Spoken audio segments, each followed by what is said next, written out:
you, Dr. Ronald McCoy.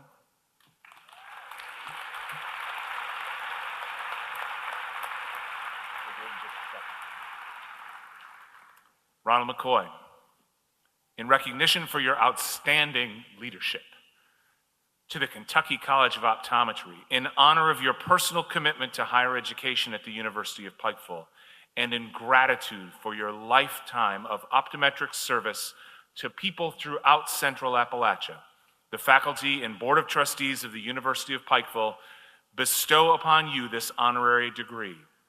Therefore, Ronald G. McCoy, by the authority vested in me by the Board of Trustees of the University of Pikeville, I hereby confer upon you the honorary degree Doctor of Public Service, honoris causa.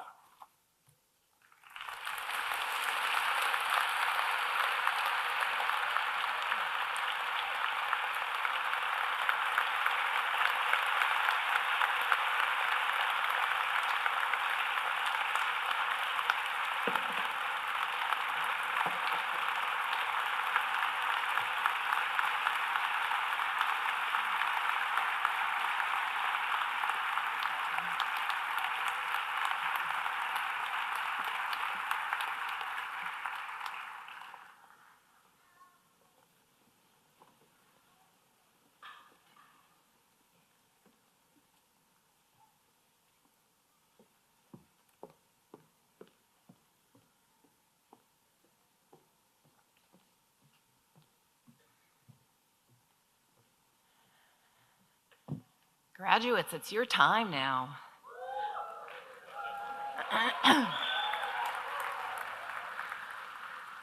Mr. President, I have the honor to bring to your attention the members of the Kentucky College of Osteopathic Medicine and the Kentucky College of Optometry class of 2023, who are candidates for their respective degree.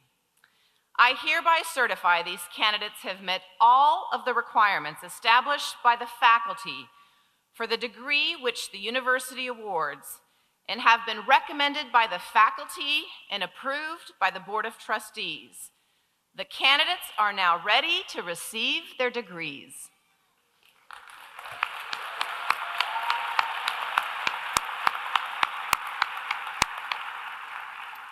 Well, I suppose we better do something about that.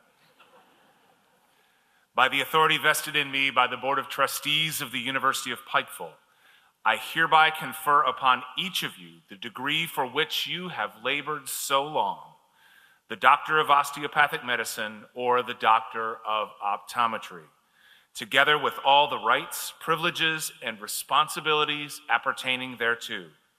You are now officially graduates of the University of Pikeville. Congratulations.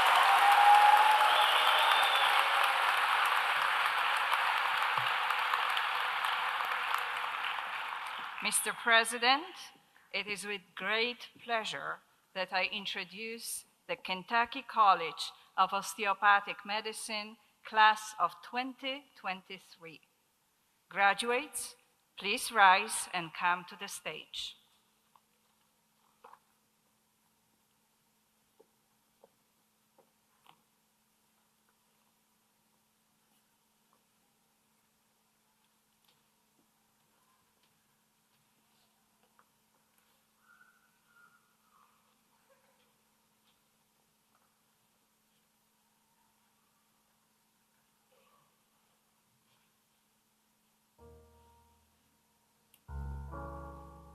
Nadine Najud Abdul Kadud, hooded by Mohammed Riyad Abdul Kadud, MD.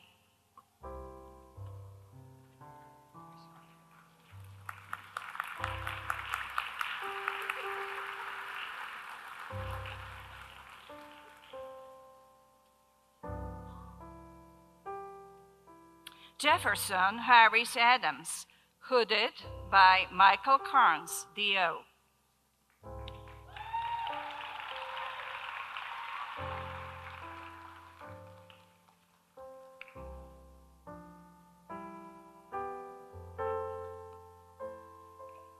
Farkan Salim Ahmed, hooded by Malicia Yvonne Hopkins, D.O.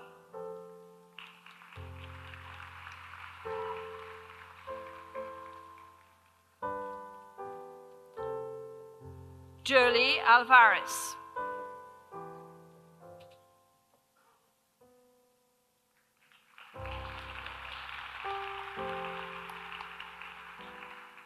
Abigail Janine Amhazer, hooded by Derek Singray, Farm D.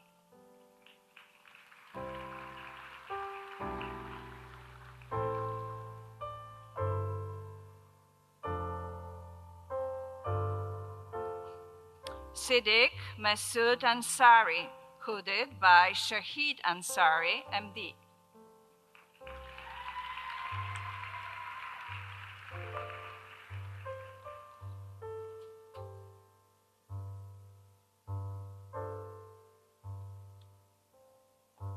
Sophia Marguerite Antimisaris.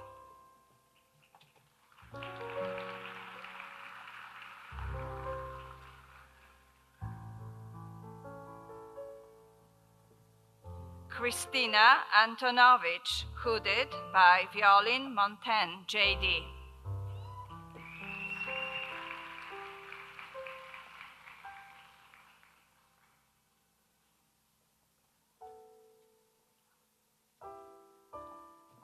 Farkan Mushad Attar, hooded by Mushfarak Siraj, MD.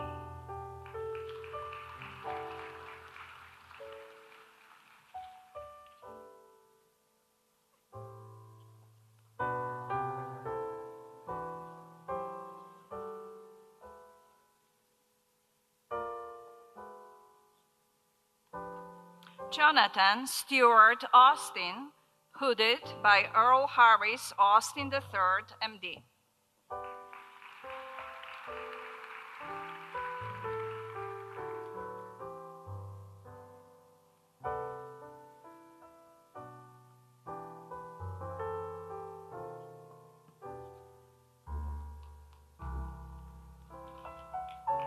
Benjamin Robert Ayers, hooded by Clinton J. Kaufman, D.O.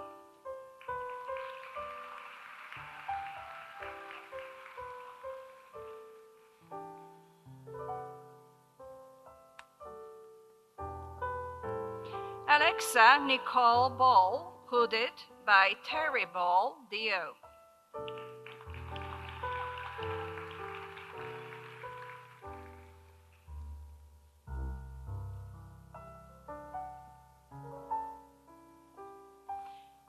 Rashmita Bardan,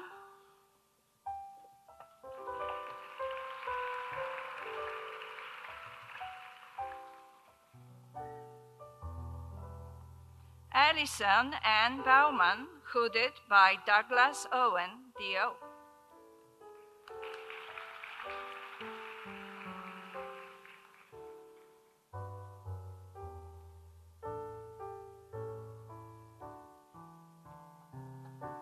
Angela Lynn Binkowski.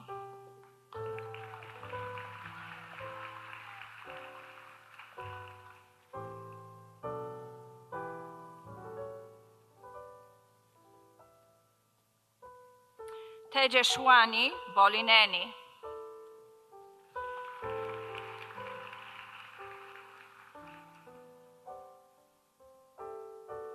Caitlin Lily Bryce.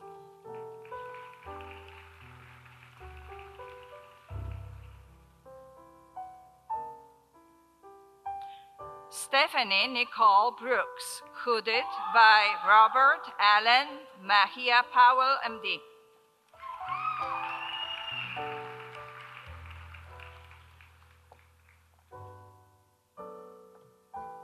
Christina E. Campbell.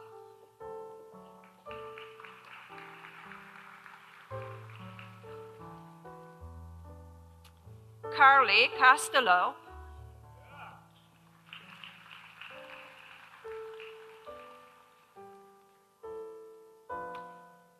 Madison O'Brien Clements, hooded by Stacy Bowles, MD.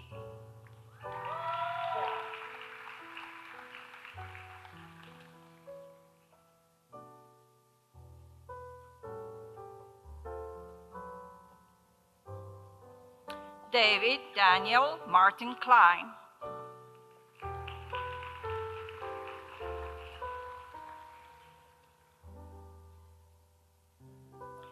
Francesca Theodora Coccerali, hooded by Catherine Neal D.O.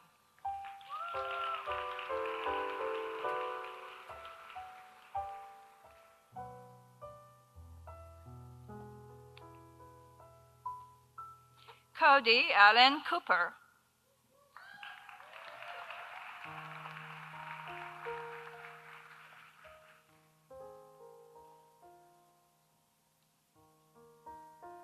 Joseph K. Cox.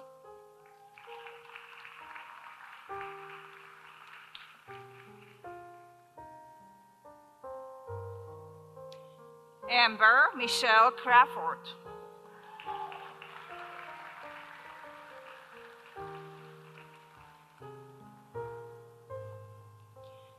James Andrew Cram, hooded by Scott Harrison, D.O.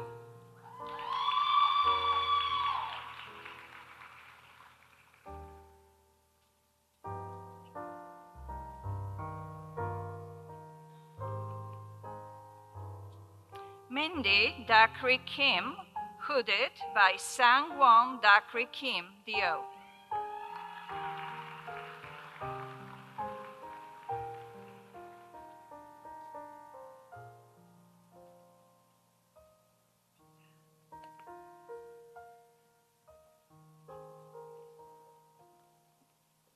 Kyle Edward Dezet.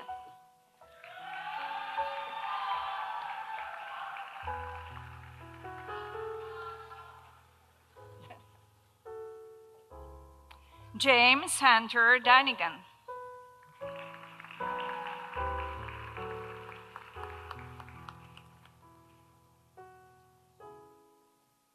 Sydney M. Elston.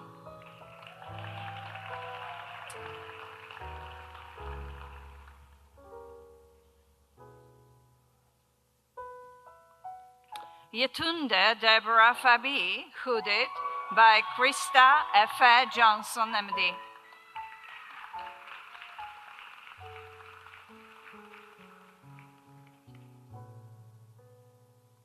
Hunter Klein Fenella, hooded by Philip Watson, D.O.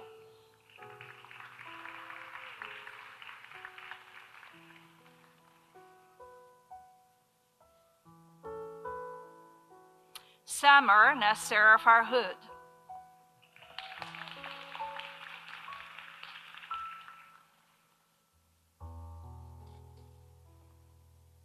Savannah A. Netherton Pfister, hooded by William Pfister, J.D.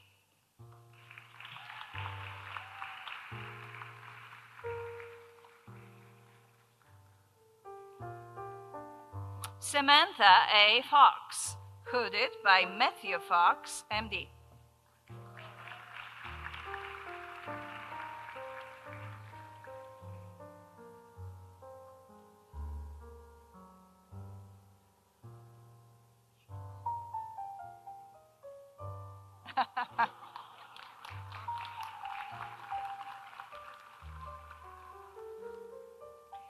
Kathleen Rose Garza.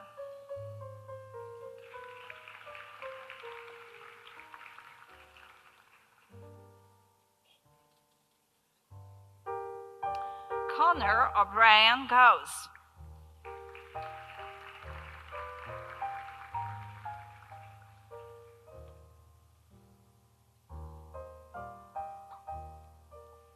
Margaret Kirsten Gertz, hooded by Scott Harrison, D.O.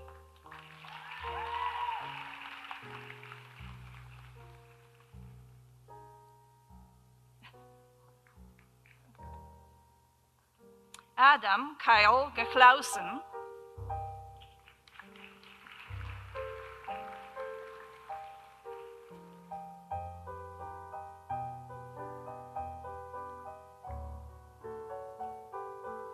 Sadia Gohir, hooded by Laura Griffin, D.O.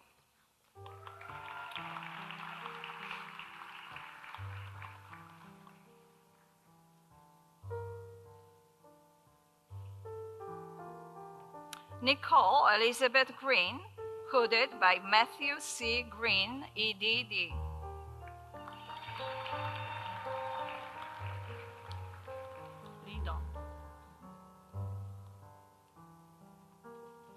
Robert C. Grigsby, hooded by Lee Don, MD.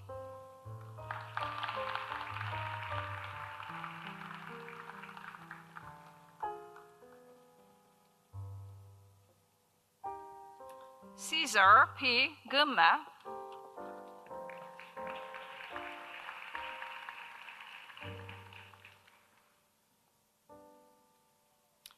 Stephen Michael Hall, hooded by Laura Griffin, DO.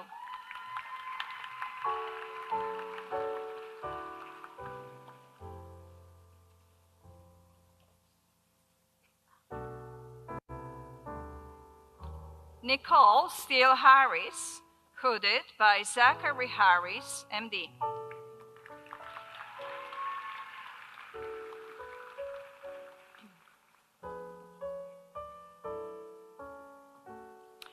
Catherine Ann Houserath.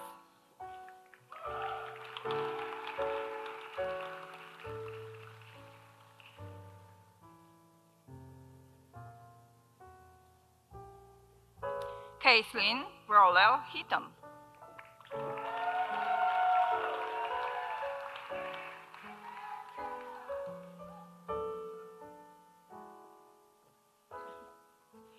Brian Michael Hadosh.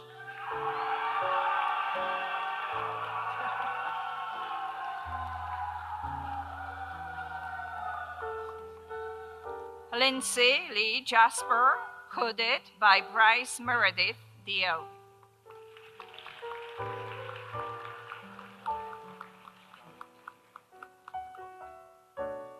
Jason Matthew Justice.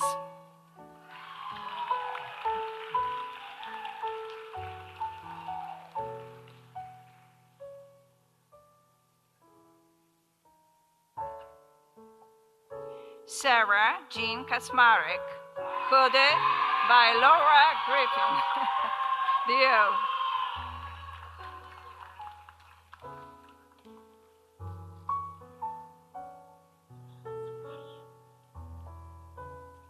Vaibhav Rajesh Kadam, hooded by Rajesh Kadam, MD.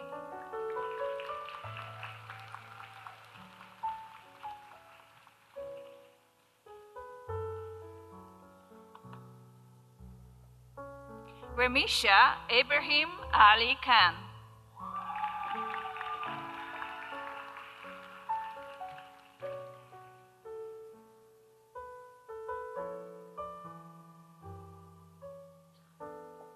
Ria Kanal.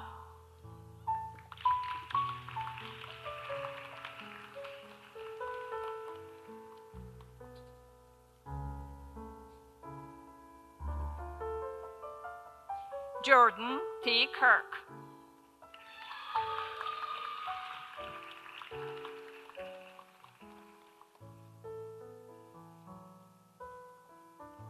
Scott Matthew Clem.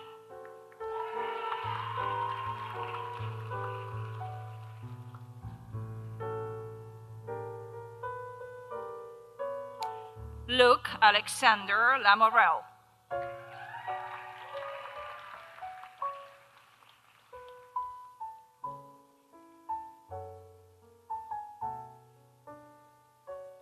Brady Slata.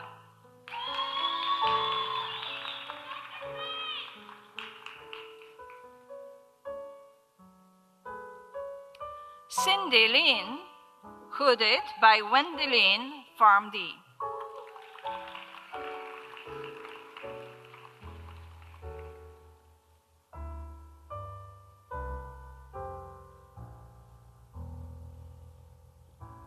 Sunny Mandal, hooded by Pravir Mandal, PhD.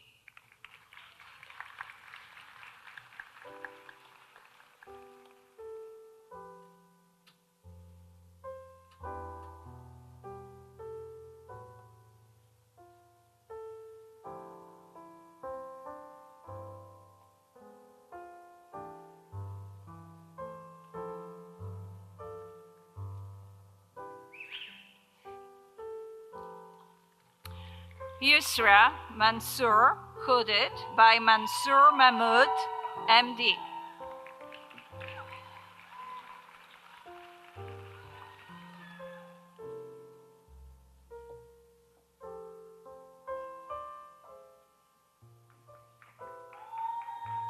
Kristen Elizabeth Markham, hooded by Anne Magnuson, DO.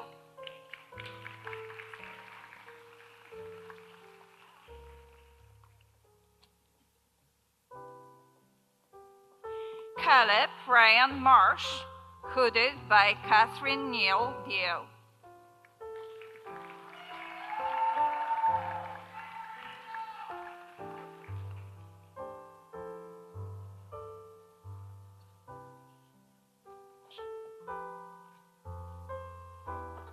Erika Down Memer Takahashi.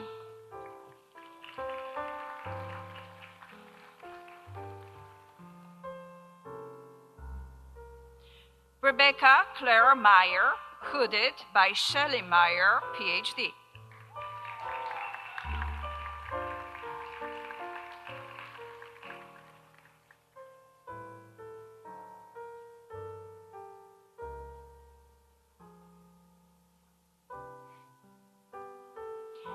Hannah Marie Miller, hooded by Robert Benjamin Roach, MD.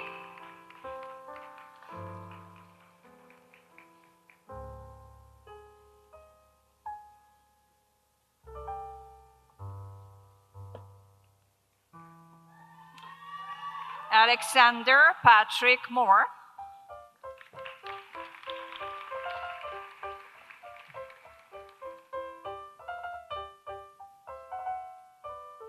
William G. Mortel.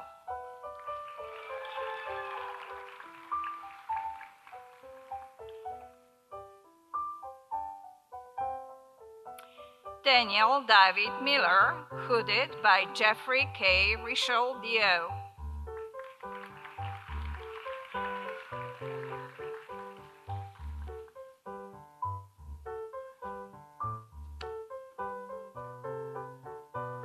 Elizabeth Ann Newkirk, hooded by Lee Dawn, MD.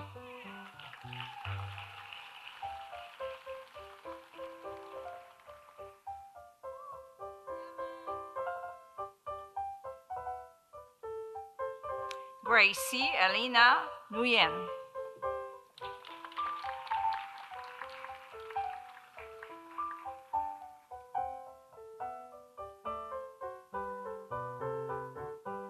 Brian Clayton Nichols.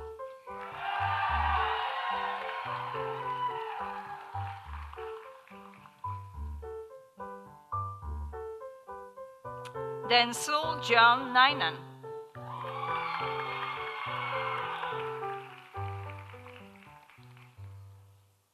Alexis Lakeisha Osley.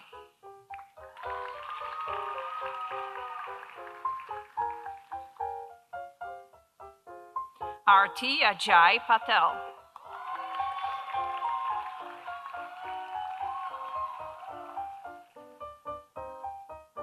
Kushal Patel.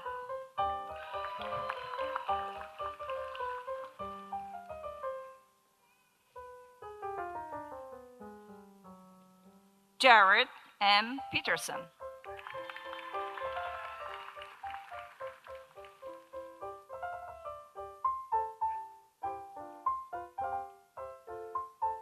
Raymond Tanley Penn.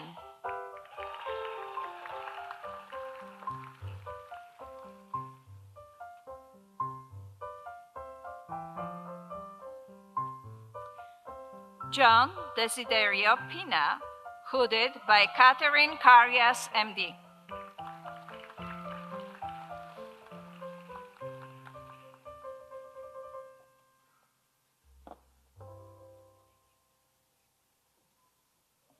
Sarah E. Powell.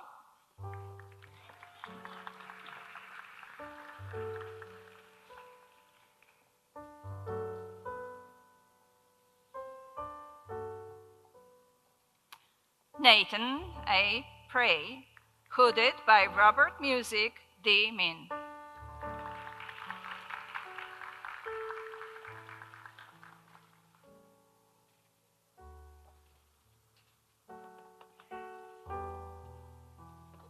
Hannah Elizabeth Randall.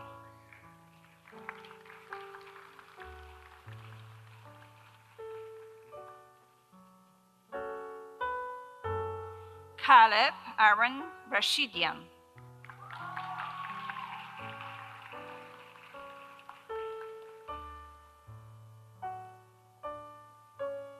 Jordan Michael Reed.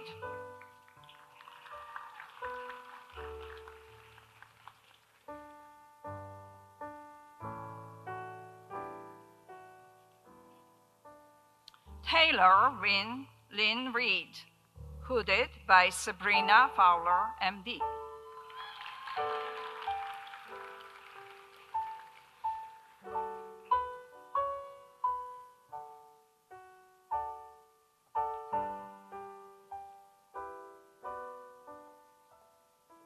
Taylor Kenton Reardon.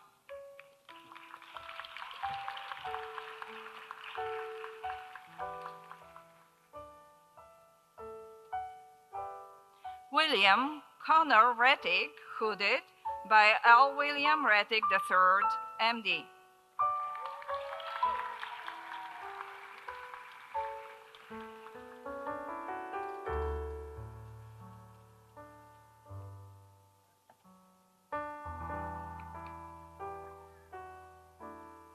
William Duncan Rhodes V.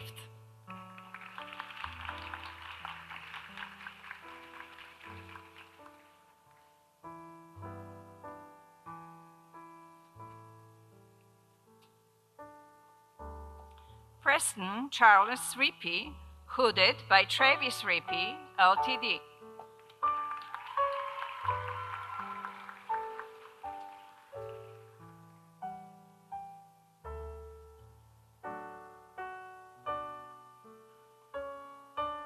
Joseph Stewart Rush, hooded by Michael Carnes, DO.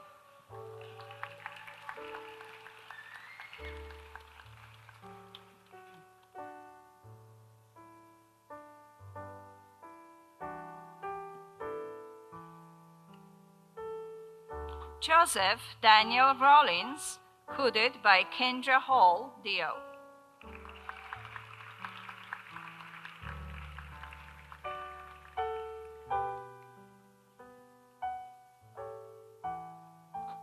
Raquel Kathleen Rudy, hooded by Sonali Kadam, DVM.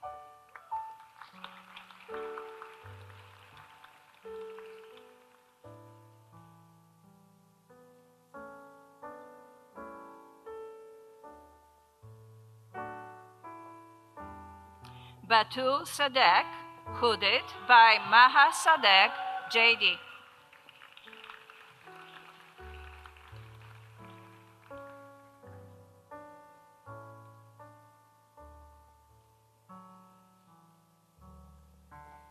Emma Whitlow Sanchez, hooded by Cheryl Whitlow, OD.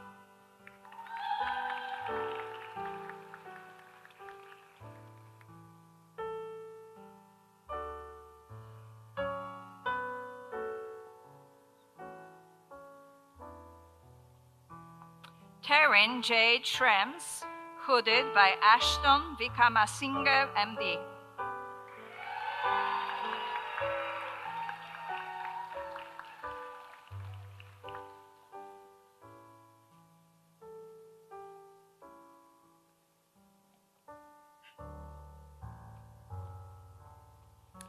Catherine Lynn Skokka, hooded by Deborah J. Clark Skokka, JD.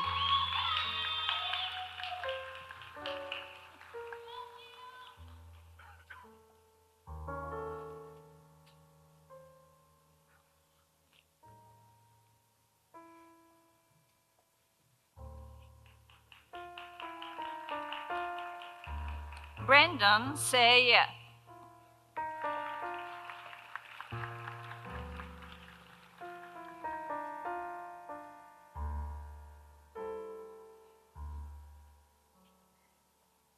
Jacob Paul Salvage.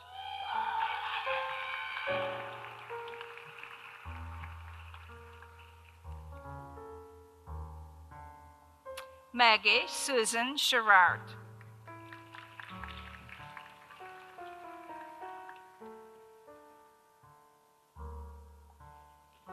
Ibrahim Siddiqui, hooded by Mohammed Siddiqui, MD.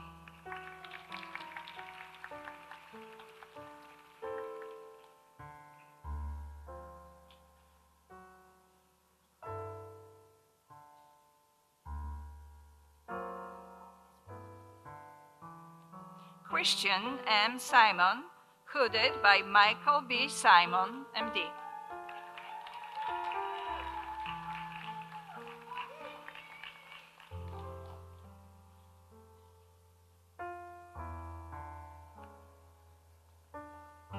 Jaskaran Singh, hooded by Erica Sin, MD.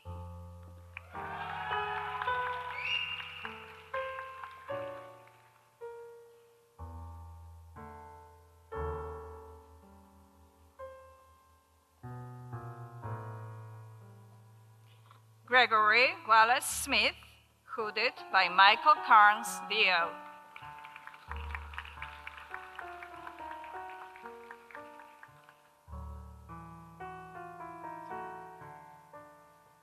Max Benjamin Bowen Snyder.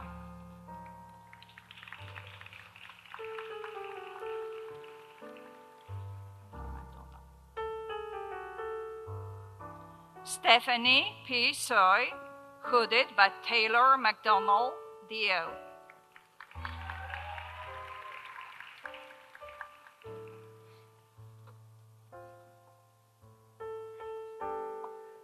Erin Nicole Stavrov.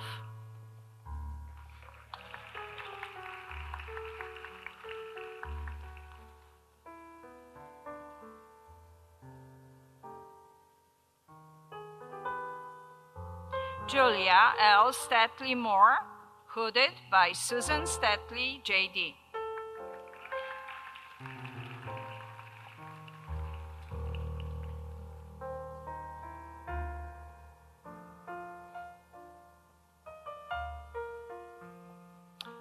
Muhammad Suleiman.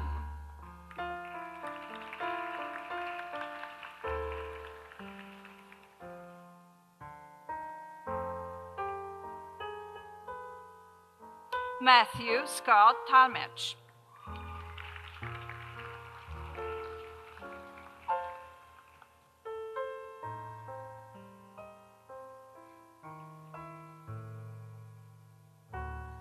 Eugene Sri Tandukar, hooded by Anne Magnuson, DO.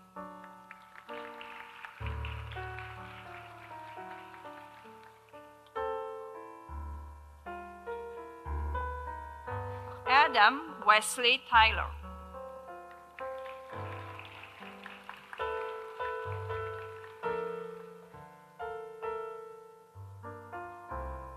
Min Chan, hooded by Fadi Al-Akras, MD.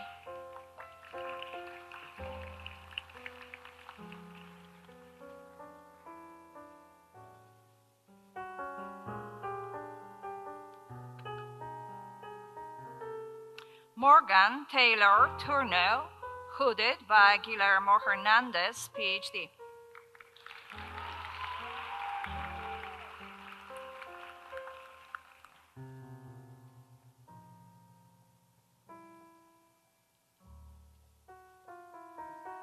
Azaz Umar.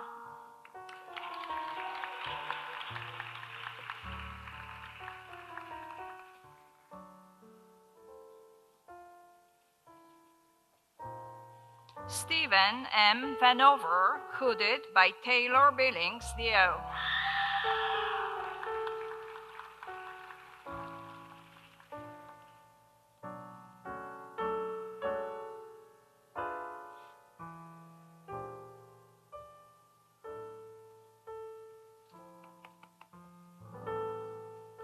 Nicole Marie Viola, hooded by Julia Viola, Farm D.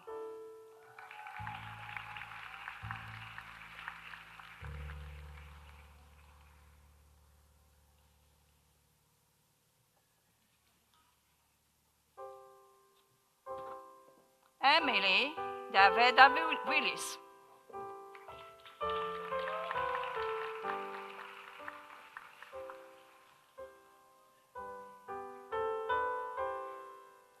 Eleanor Shaw Wilson, hooded by Michael Carnes, DO.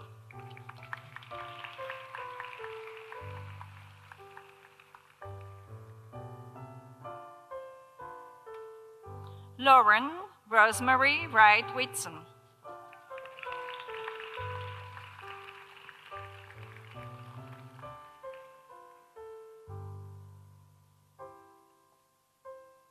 Varda Zoha, hooded by Wasim Q. Coajo, MD.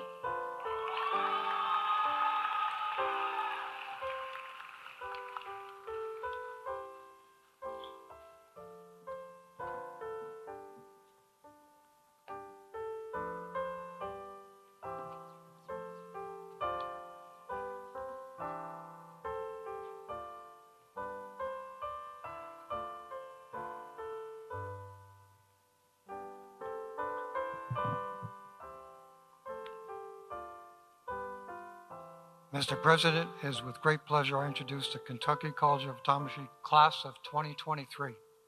Graduates, please rise and come to the stage.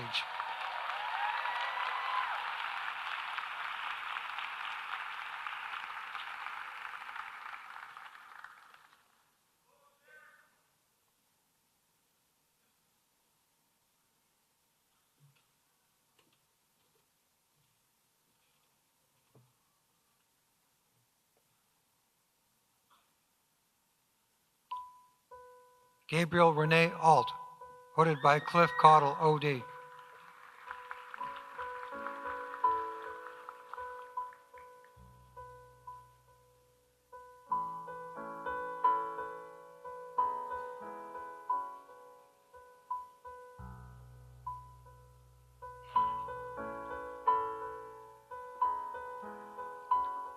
Claire Cobb Beard.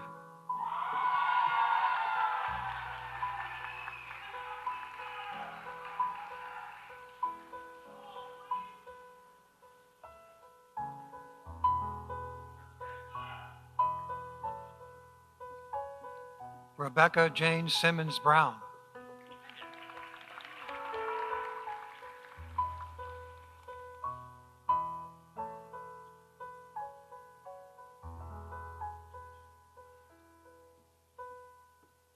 Aggie Rose Bremer.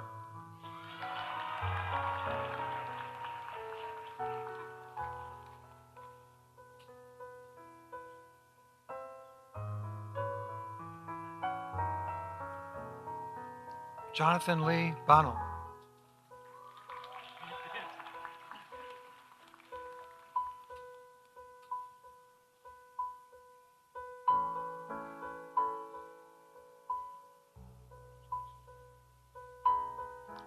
Miranda Wentworth Cox.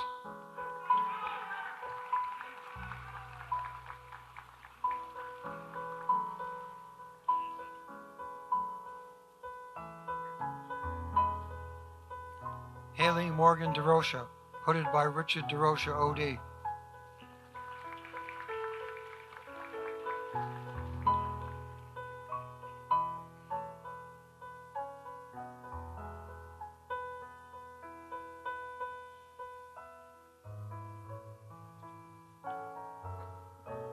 Danielle Lene Eddings.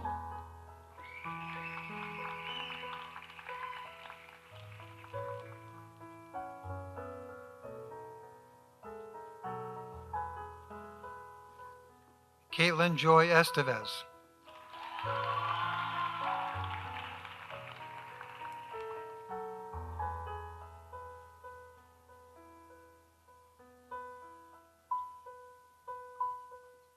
Shelby Lynn Gelhaus.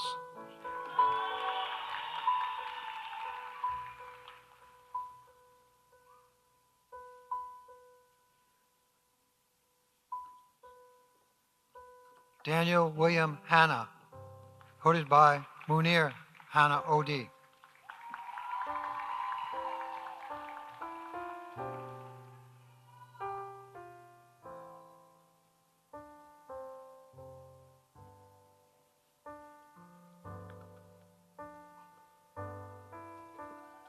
Allison Lynn Harmon.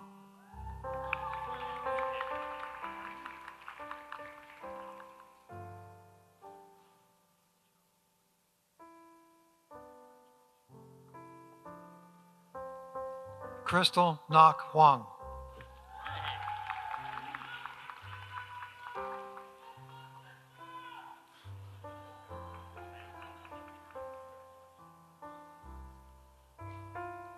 Lexi Turpin Honey.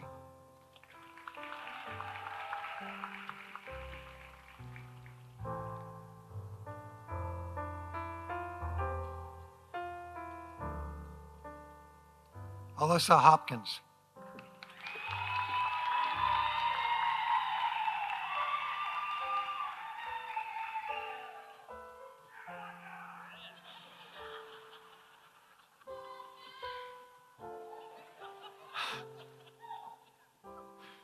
Colette J. Husan.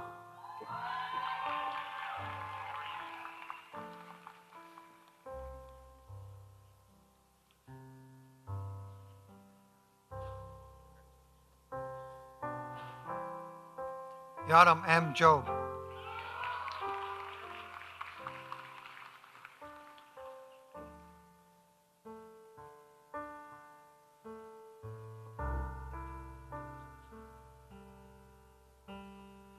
Jessica Ellen Johnson.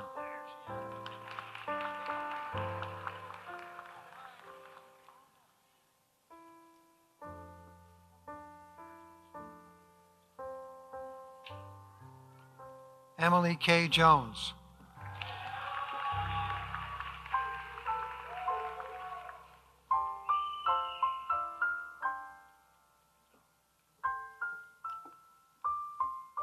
Virginia Lane Jones, hooded by Jason Koalas OD.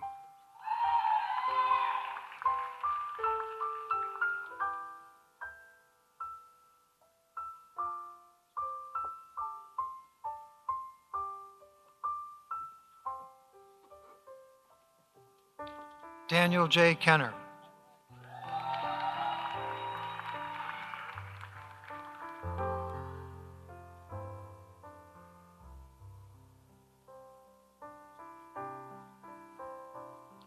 Rebecca Kim.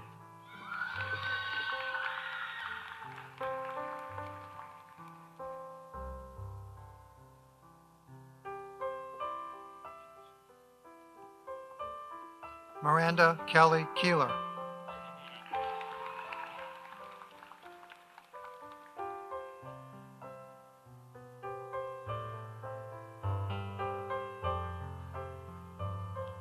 Tammy Lee.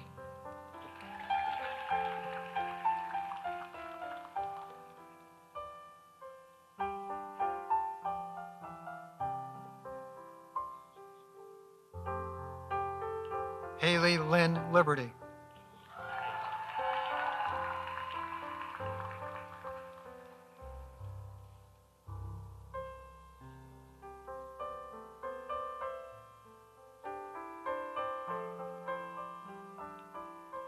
Haley A. Long.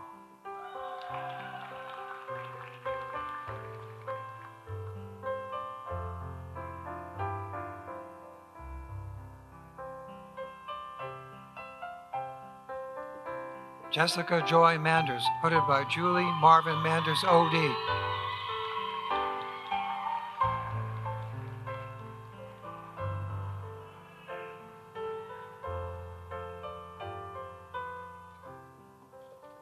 Brianna Matulka.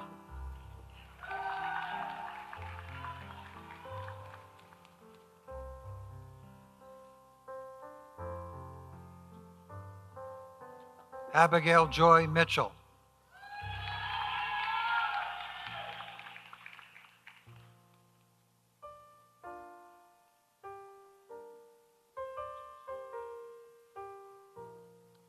Cassie E. Napier.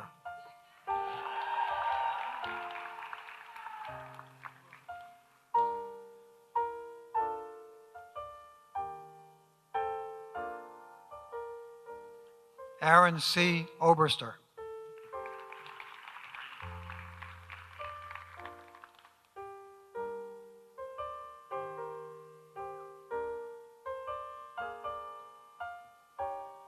Sabrina Kelsey Davis Owens.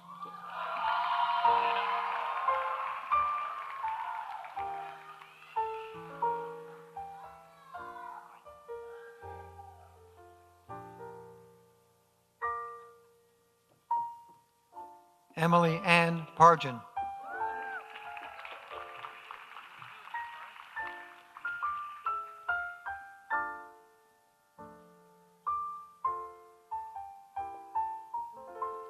Melanie Mae Patterson.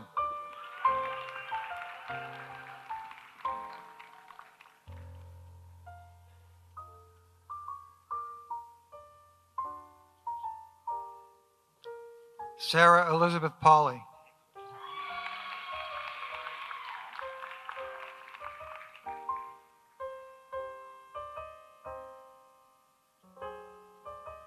Jacqueline Elise Powell.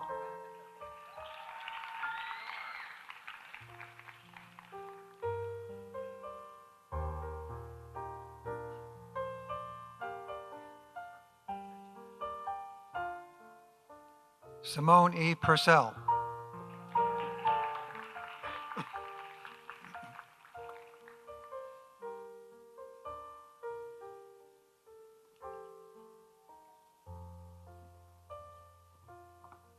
Ashley Richmond.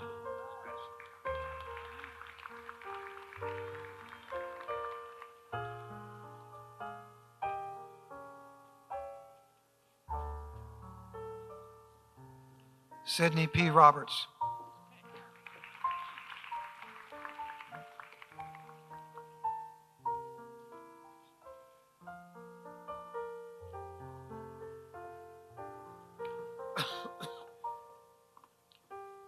Brianna Susan Rodriguez.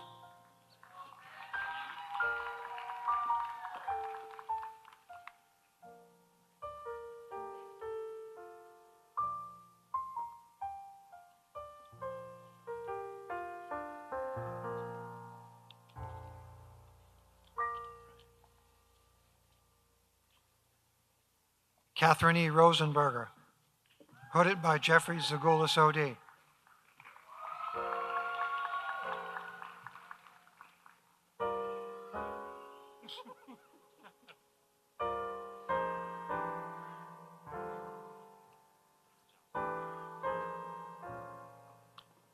Zachary Evan Royster.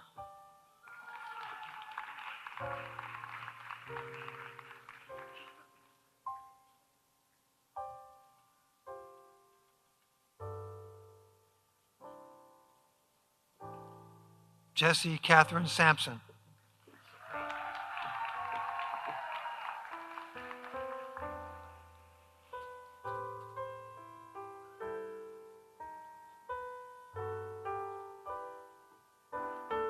Adriana M. Shade.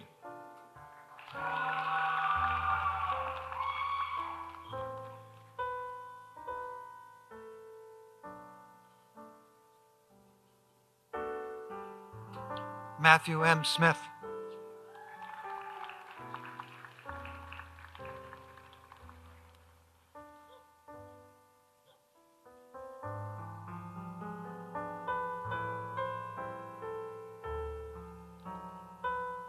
Philip Jamison Sowers.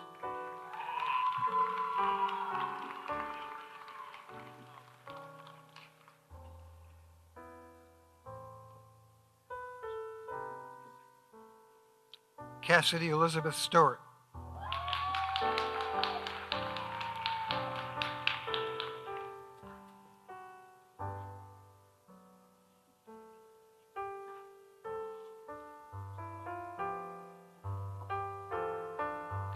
Nicholas Gage Taylor.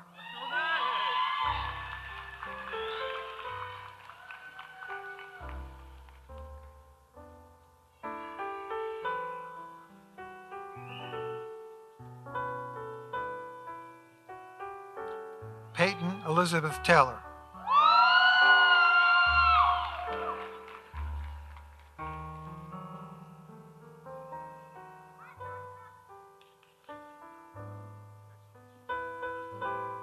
Griffin William Trends.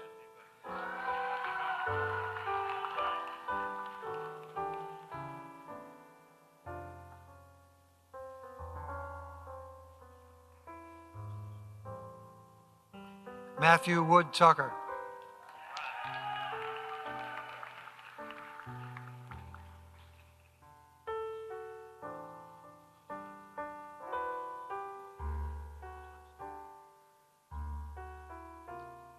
Kevin Christopher Turner.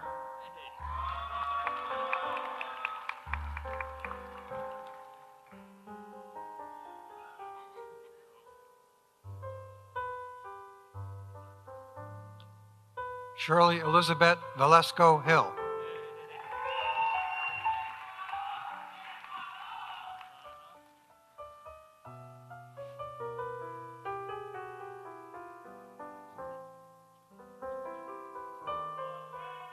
Hannah Elizabeth Marsh Withrow.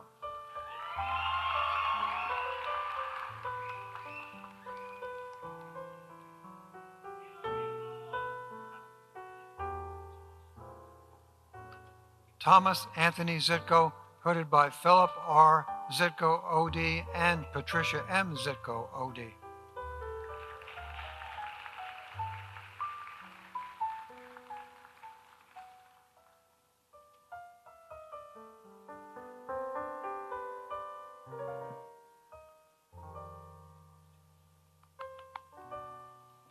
Congratulations, class of 2023.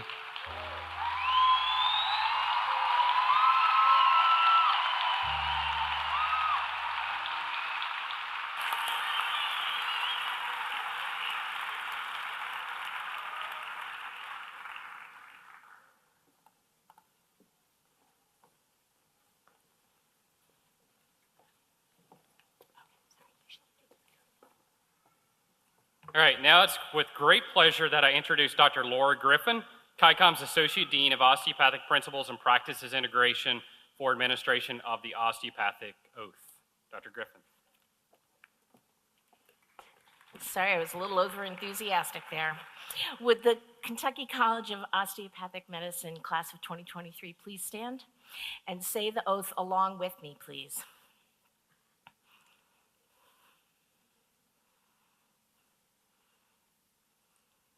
I do hereby affirm my loyalty. You're saying along with me here, guys. I do hereby affirm my loyalty to the profession I am about to enter. I will be mindful always of my great responsibility to preserve the health and the life of my patients, to retain their confidence and respect, both as a physician and a friend, who will guard their secrets with scrupulous honor and fidelity, to perform faithfully my professional duties, to employ only those recognized methods of treatment consistent with good judgment and with my skill and ability, keeping in mind always nature's laws and the body's inherent capacity for recovery. I will be ever vigilant in aiding in the general welfare of the community, sustaining its laws and institutions, not engaging in those practices which will in any way bring shame or discredit upon myself or my profession. I will give no drugs for deadly purposes to any person, though it may be asked of me. I will endeavor to work in accord with my colleagues in a spirit of progressive cooperation and never by word or by act cast imputations upon them or their rightful practices. I will look with respect and esteem upon all those who have taught me my art. To my college, I will be loyal and strive always for its best interests and for the interests of the students who will come after me. I will be ever alert to further the application of basic biologic truths to the healing arts and to develop the principles of osteopathy, which were first enunciated by Andrew Taylor Still. Congratulations, class of 2023. Very proud of you.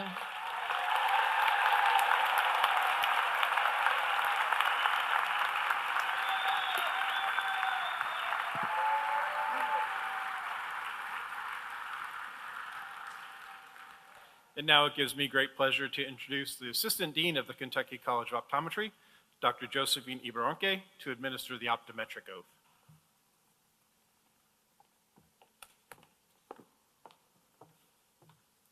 Will the Kentucky College of Optometry class of 2023 please stand?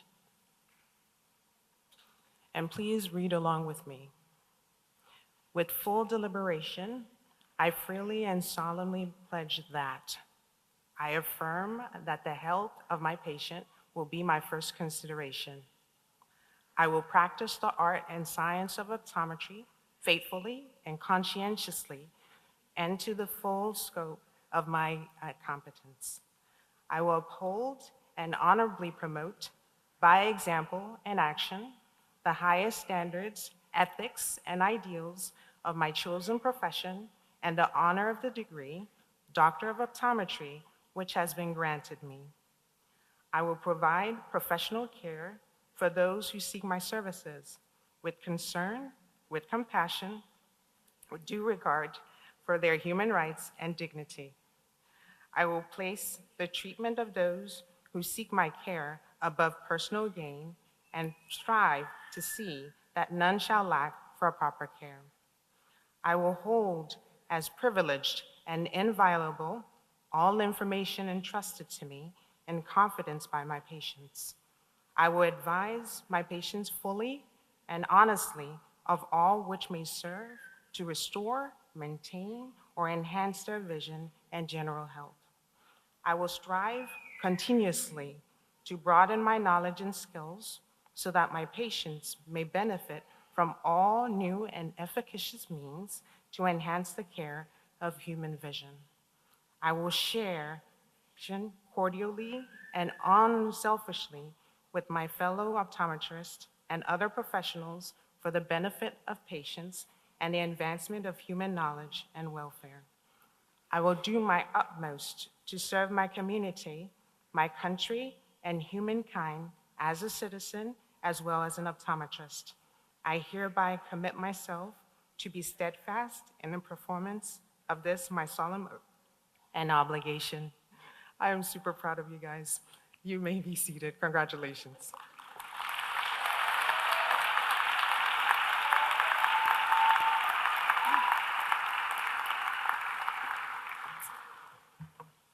Members of the ChiCom class of 2023, before I officially present you as a class of new osteopathic physicians, I want to ask that sometime today you take a few moments to give thanks and show your appreciation to your family for all the love and support they have given you during this long journey. ChiCom class of 2023, you have distinguished yourselves as a class of leaders. You have performed admirably during the 4 years at ChiCom, and you have enhanced the reputation of our fine College of Osteopathic Medicine. You have now joined a proud profession, one that values the relationship between physician and patient, that seeks health and recognizes that a person's state of health depends on the body, mind, and spirit. As you begin your careers as doctors of osteopathic medicine, I challenge you to continue to be leaders in your profession and in your communities. Remember, you may be leaving us physically, but you will always be part of the ChiCom family. And now, it gives me great pleasure to present the newest osteopathic physicians in the United States, the members of the Kentucky College of Osteopathic Medicine, class of 2023.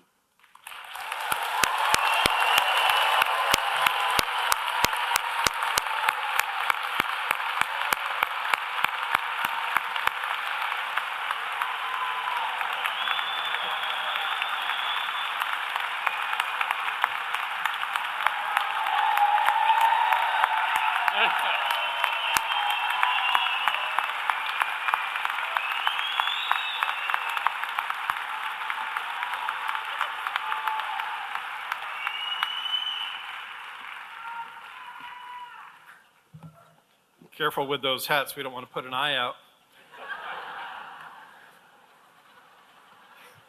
Couldn't resist. Members of the Kentucky College of Optometry class of 2023, you've completed your 4 years of study in the classroom, laboratory, and clinics. You've performed well through many challenges, and you've honed your knowledge of the optometric profession while caring for patients in need. Today, I'm pleased to have all of you enter my profession, the profession of optometry. Our profession has evolved very quickly over the past 100 years, becoming the primary eye care profession. As you begin your careers as doctors of optometry, I continue to ask you to give compassionate care to your patients. People will seek your care and knowledge. Give it to them. Through it is giving that we ourselves are truly blessed. I know that I speak for the Kentucky College of Optometry faculty and staff when I say we are very proud of you. Thank you for all you've accomplished and achieved along the way to this special day today. Your degrees are very well earned. And now, it gives me great pleasure to present the newest doctors of optometry in the United States, the members of the Kentucky College of Optometry, class of 2023.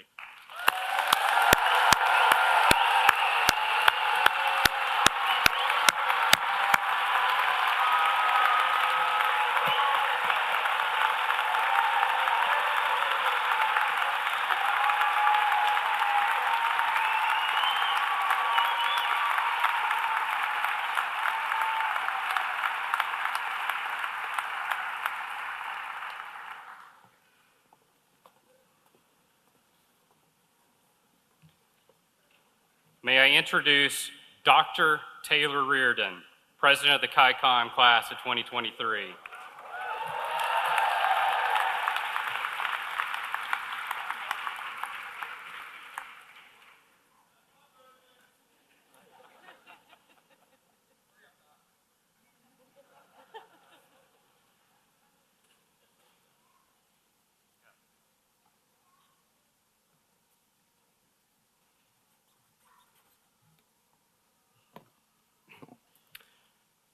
Dear fellow graduates, esteemed faculty members, honored guests, and families. As the class president for the class of 2023 for ChiCom, it is my distinct honor to address you all today on this momentous occasion. After years of grueling study, long nights of hard work, and countless exams, we have finally made it to this moment, the day of our medical school graduation. Today, we stand on the precipice of an exciting new future. We are about to embark on a journey that will take us to the front lines of healthcare, where we will have the opportunity to make a difference in the lives of countless people. We have all worked incredibly hard to get to this point, but we didn't do it alone. Along the way, we have been supported by our families, friends, mentors, significant others, and faculty members. We owe them all a debt of gratitude for helping us achieve this incredible milestone. As we look back on our time in medical school, we can be proud of what we have accomplished. We have learned how to diagnose and treat complex medical conditions, how to communicate effectively with patients, and how to work as a team to deliver the best care possible. We have also completed this rigorous training with a large portion of it during a worldwide pandemic, which has taught us all to adapt and overcome, even in unprecedented times. But we must also acknowledge that the journey ahead will not be easy. We will face challenges and obstacles that we cannot yet imagine, but we are ready for these challenges. We are prepared to put our knowledge and skills to the test, to work tirelessly to heal the sick, and to bring comfort to those who are suffering. So let us embrace the future with open hearts and minds, and let us never forget the values that have guided us to this journey: compassion, integrity, and a deep commitment to the health and well-being of our patients.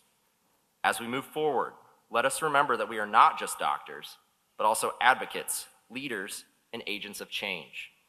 Let us use our platform to speak out against injustice and inequality, to advocate for policies that will improve access to care, and to fight for the health and well-being of our communities. Finally, let us celebrate this moment with joy and gratitude. Let us honor the sacrifices that we and our loved ones have made to get us to this point, and let us look forward to a bright and promising future. Congratulations to the class of 2023, and thank you for the privilege of serving as your class president. I cannot wait to see what the future holds for each and every one of us. Thank you.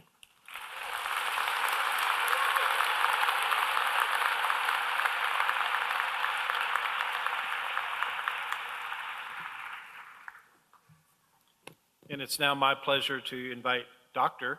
Aggie Brummer, KICO Class of 2023 valedictorian, to come bring her class message.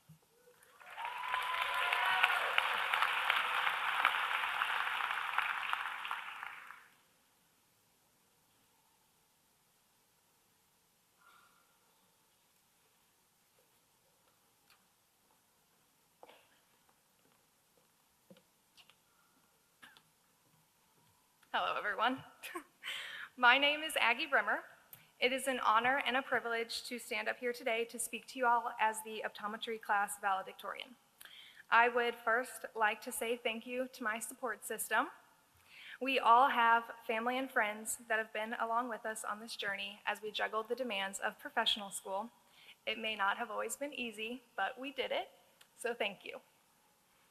I know some are local, but many of us, like me, moved here from states away and was fully immersed into this culture. Our mission of serving the people of Appalachia and making that something to be proud of was greatly fulfilled. The community here in Eastern Kentucky welcomed us all with open arms, and we will all leave with a newfound appreciation for this beautiful region of the country that I will forever be grateful for. As a class, we have been through a lot together over our 4 years, starting with our very first block exam and just the fear of the unknown, to second semester of first year being switched to online classes due to the pandemic and all of the obstacles that has put us through since. We have been through it all, from EULA Hall to learning the generations of fluoroquinolones to get good speeches and everything in between. And then fourth year rolled around and we all went off in our own directions for rotations. But we all ended up back here today in Pikeville, Kentucky on this beautiful first Saturday in May to walk across this stage and become doctors. We have all made countless memories and friendships throughout our time, and I am proud to call each of you my friends, classmates, and now colleagues. Every single one of us has the strength, the perseverance, and the grit to make strides within our profession, and I cannot wait to see what we accomplish. I just want to encourage you all to put your best foot forward, to be the best provider that you can be, to get involved with your community, and to ultimately make a difference in our patients' lives. So with that, congratulations to us all, and thank you.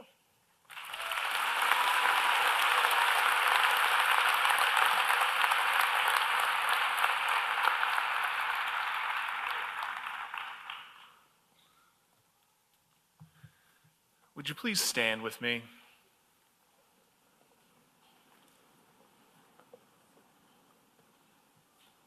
One of the wonderful traditions that we have here in the mountains of Kentucky is the singing of My Old Kentucky Home. This morning, that will be brought to us by Isabella Coleman. Following the completion of the singing, would you please remain standing for the benediction by Dr. Jessica Johnson.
I invite you to pray with me.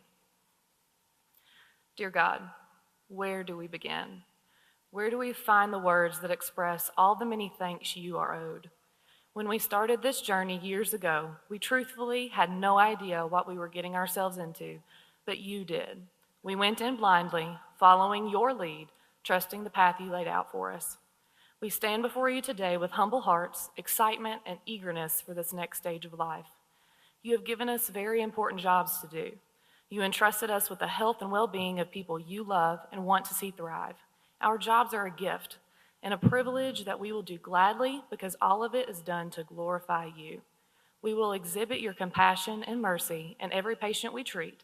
We will seek patience and understanding when cases are challenging or when we feel we have exhausted all efforts. We will strive to start each day with a positive outlook, confident in the skill set we have worked so hard to obtain. You called us to be servant leaders in our communities, within our circle of colleagues, and in our families. It is our responsibility to prioritize the greater good and put our own agendas on the back burner. Servant leaders understand that to achieve a vision, you need to pour into those around you. Consistency in communication, honesty, work ethic, and encouragement are all key principles we will need to succeed in the task we have been given. It won't always be easy, but the best things in life rarely are. As our educational chapters come to a close, God, we pray for your comfort and peace of mind. We still have a lot to learn and will inevitably make mistakes, but remind us that we are humans doing our very best.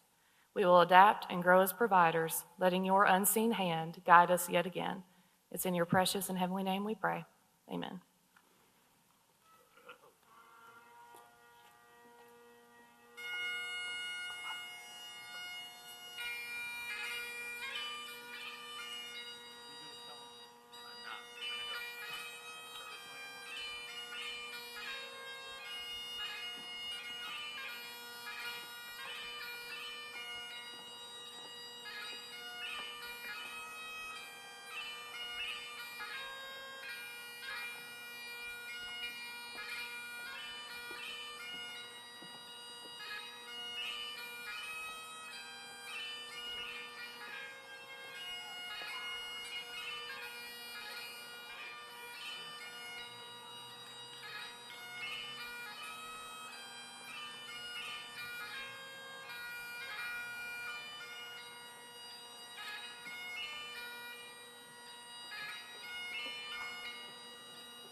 We're doing our Main Street Live tonight with the Bedford Band. Have bike night, each night's themed, and the night is motorcycles. Bike night's kind of fun.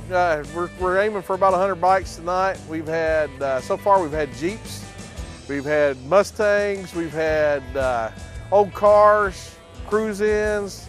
Tonight's one of the, you know, if you've got a motorcycle, come on out and have a good time.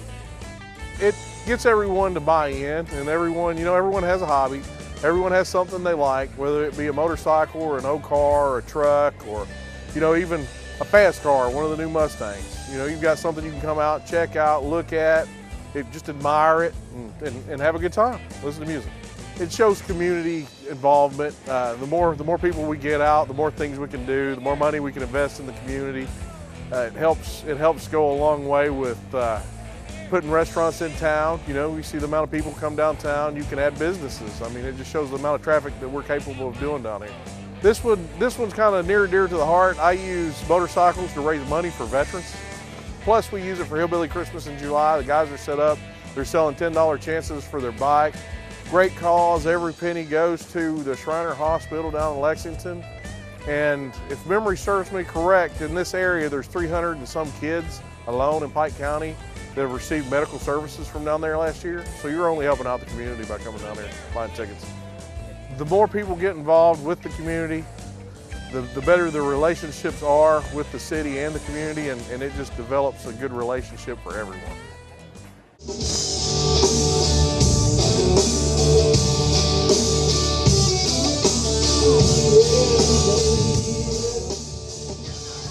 We are playing some music here at Main Street Live in Pikeville, Kentucky. You know, we play a lot of our own original music. It's really kind of styled after the mid to late 70s, rock, classic rock kind of thing.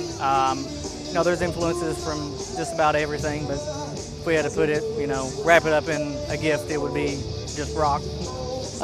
We've been together going on about 6 years now. We've gone through a couple different iterations. The most recent here is us as a power trio. But we're feeling confident, ready. Bike night is a great thing. It's always something to help bring people together. Those who may be riders and those who may, not be riders or maybe looking into it. It's another great community event. I would say if you like good rock and roll and just good times with good people, that's all the reason you'd ever need to come out and have a good time. With Bedford, you can find us on Instagram, Facebook, all the social medias, all the streaming, at Bedford. And then you can find out more about us on our website at www.bedfordofficial.com. I'm with Hillbilly Christmas in July, and we're here to sell tickets on a motorcycle. So it's the first night out for our bike. We gave our other one away in July. This is August, so we're set up for the new bike, and we got a year to sell tickets on it. So the first showing tonight for Hillbilly Christmas in July, and we're just happy to be a part of what the city of Pikeville has, Appalachian Arena, for inviting us down, and hopefully we have a good night and around a lot of good people. All of our proceeds go to the Lexington Shriners Hospital, and we just did a check presentation last week, and very happy to say that we made up $81,200 that the hospital came up here and picked up a check. So great community, great people, and all working for the Shriners Hospital Lexington. That's what we're about. All you have to do is come by and fill out a ticket, $10. If you're not around us, you can stop by Mine Chef's Harley Davidson. They have tickets on sale there. The bike's there when we're not having it out on display here. So swing by Mine Chef's Harley Davidson, look at the bike, get a ticket for $10, and all proceeds go to the Lexington Shriners Hospital. You can't beat what they're doing here in Pikeville. That's Main Street Live and with Appalachian Arena and what all the city does for the community. You can't beat it. Everybody's diked up and got their motorcycle cleaned up and get some new ideas and see some nice rides. And, it's the time to everybody get together and have a good time. That's what it's all about. We're light into it. The band just now fired up. As far as our ticket sales, we're doing great. It's just super fine time. And if you're not out here yet, you need to roll out. The one thing that we do as far as Hillbilly Christmas in July, we try to make all the money we can each year, but we're looking for one child that needs help, and hopefully that child or that family can get a hold of the Shriners Hospital Lexington. If they have a child that needs help, please get a hold of the Shriners Hospital Lexington and get that child the help it needs, free of charge. That's what we're after.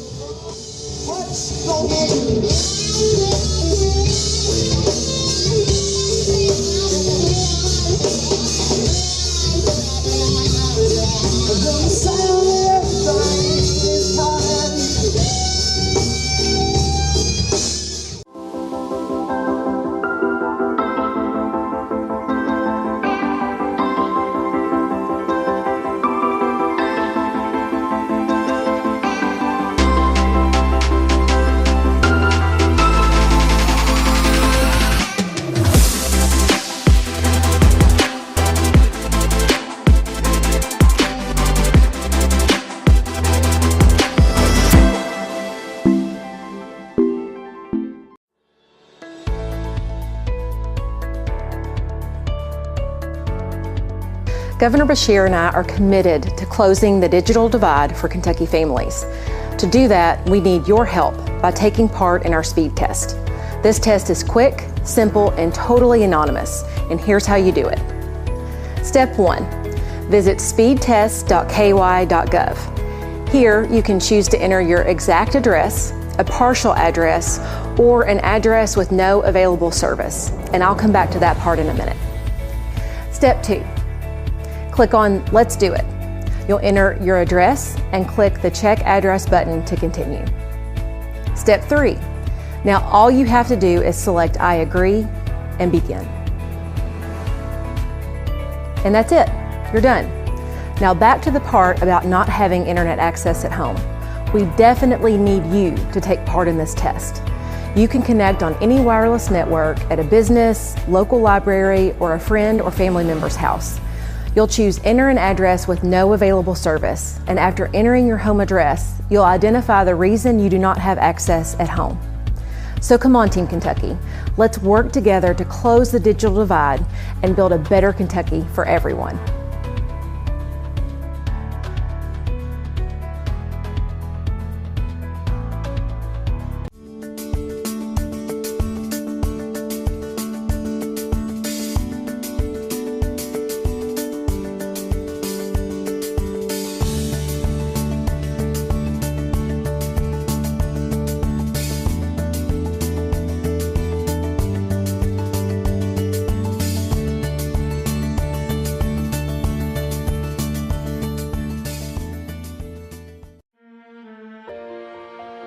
Cancer, it's a very scary word.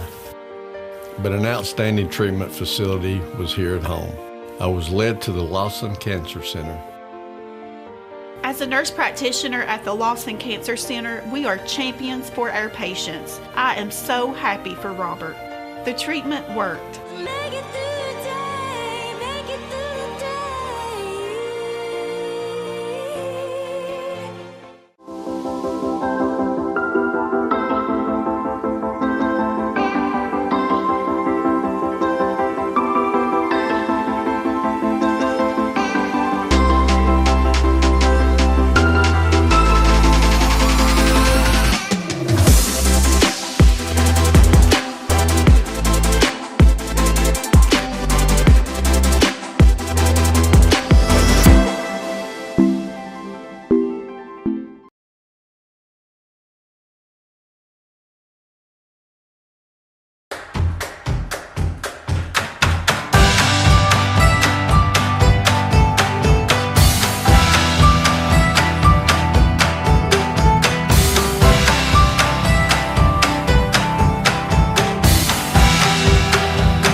Programming on Pike TV is made possible in part by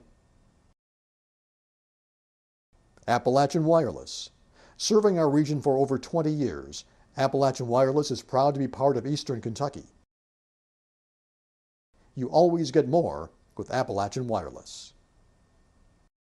And by Community Trust Bank, headquartered in Pikeville and serving families and businesses throughout eastern, northeastern, South Central, and Central Kentucky. Community Trust Bank, building communities built on trust.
the UPike Sports Network, joined with head coach Corey Phipps.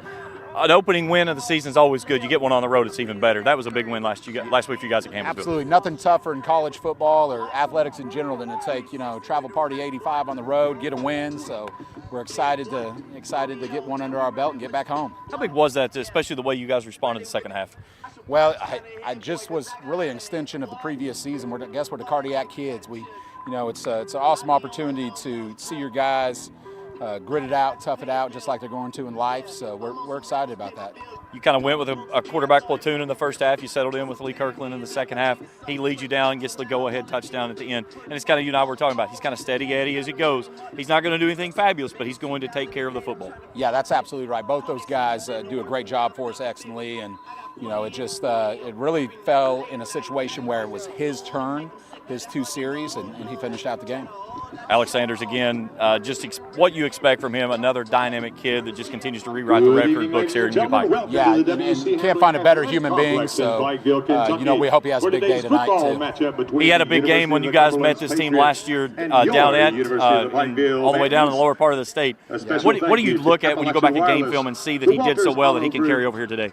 Yeah, we've got some wrinkles to get him the ball and do some things, and he's always the kind of guy to also, he's such a great decoy, he's going to open up other people.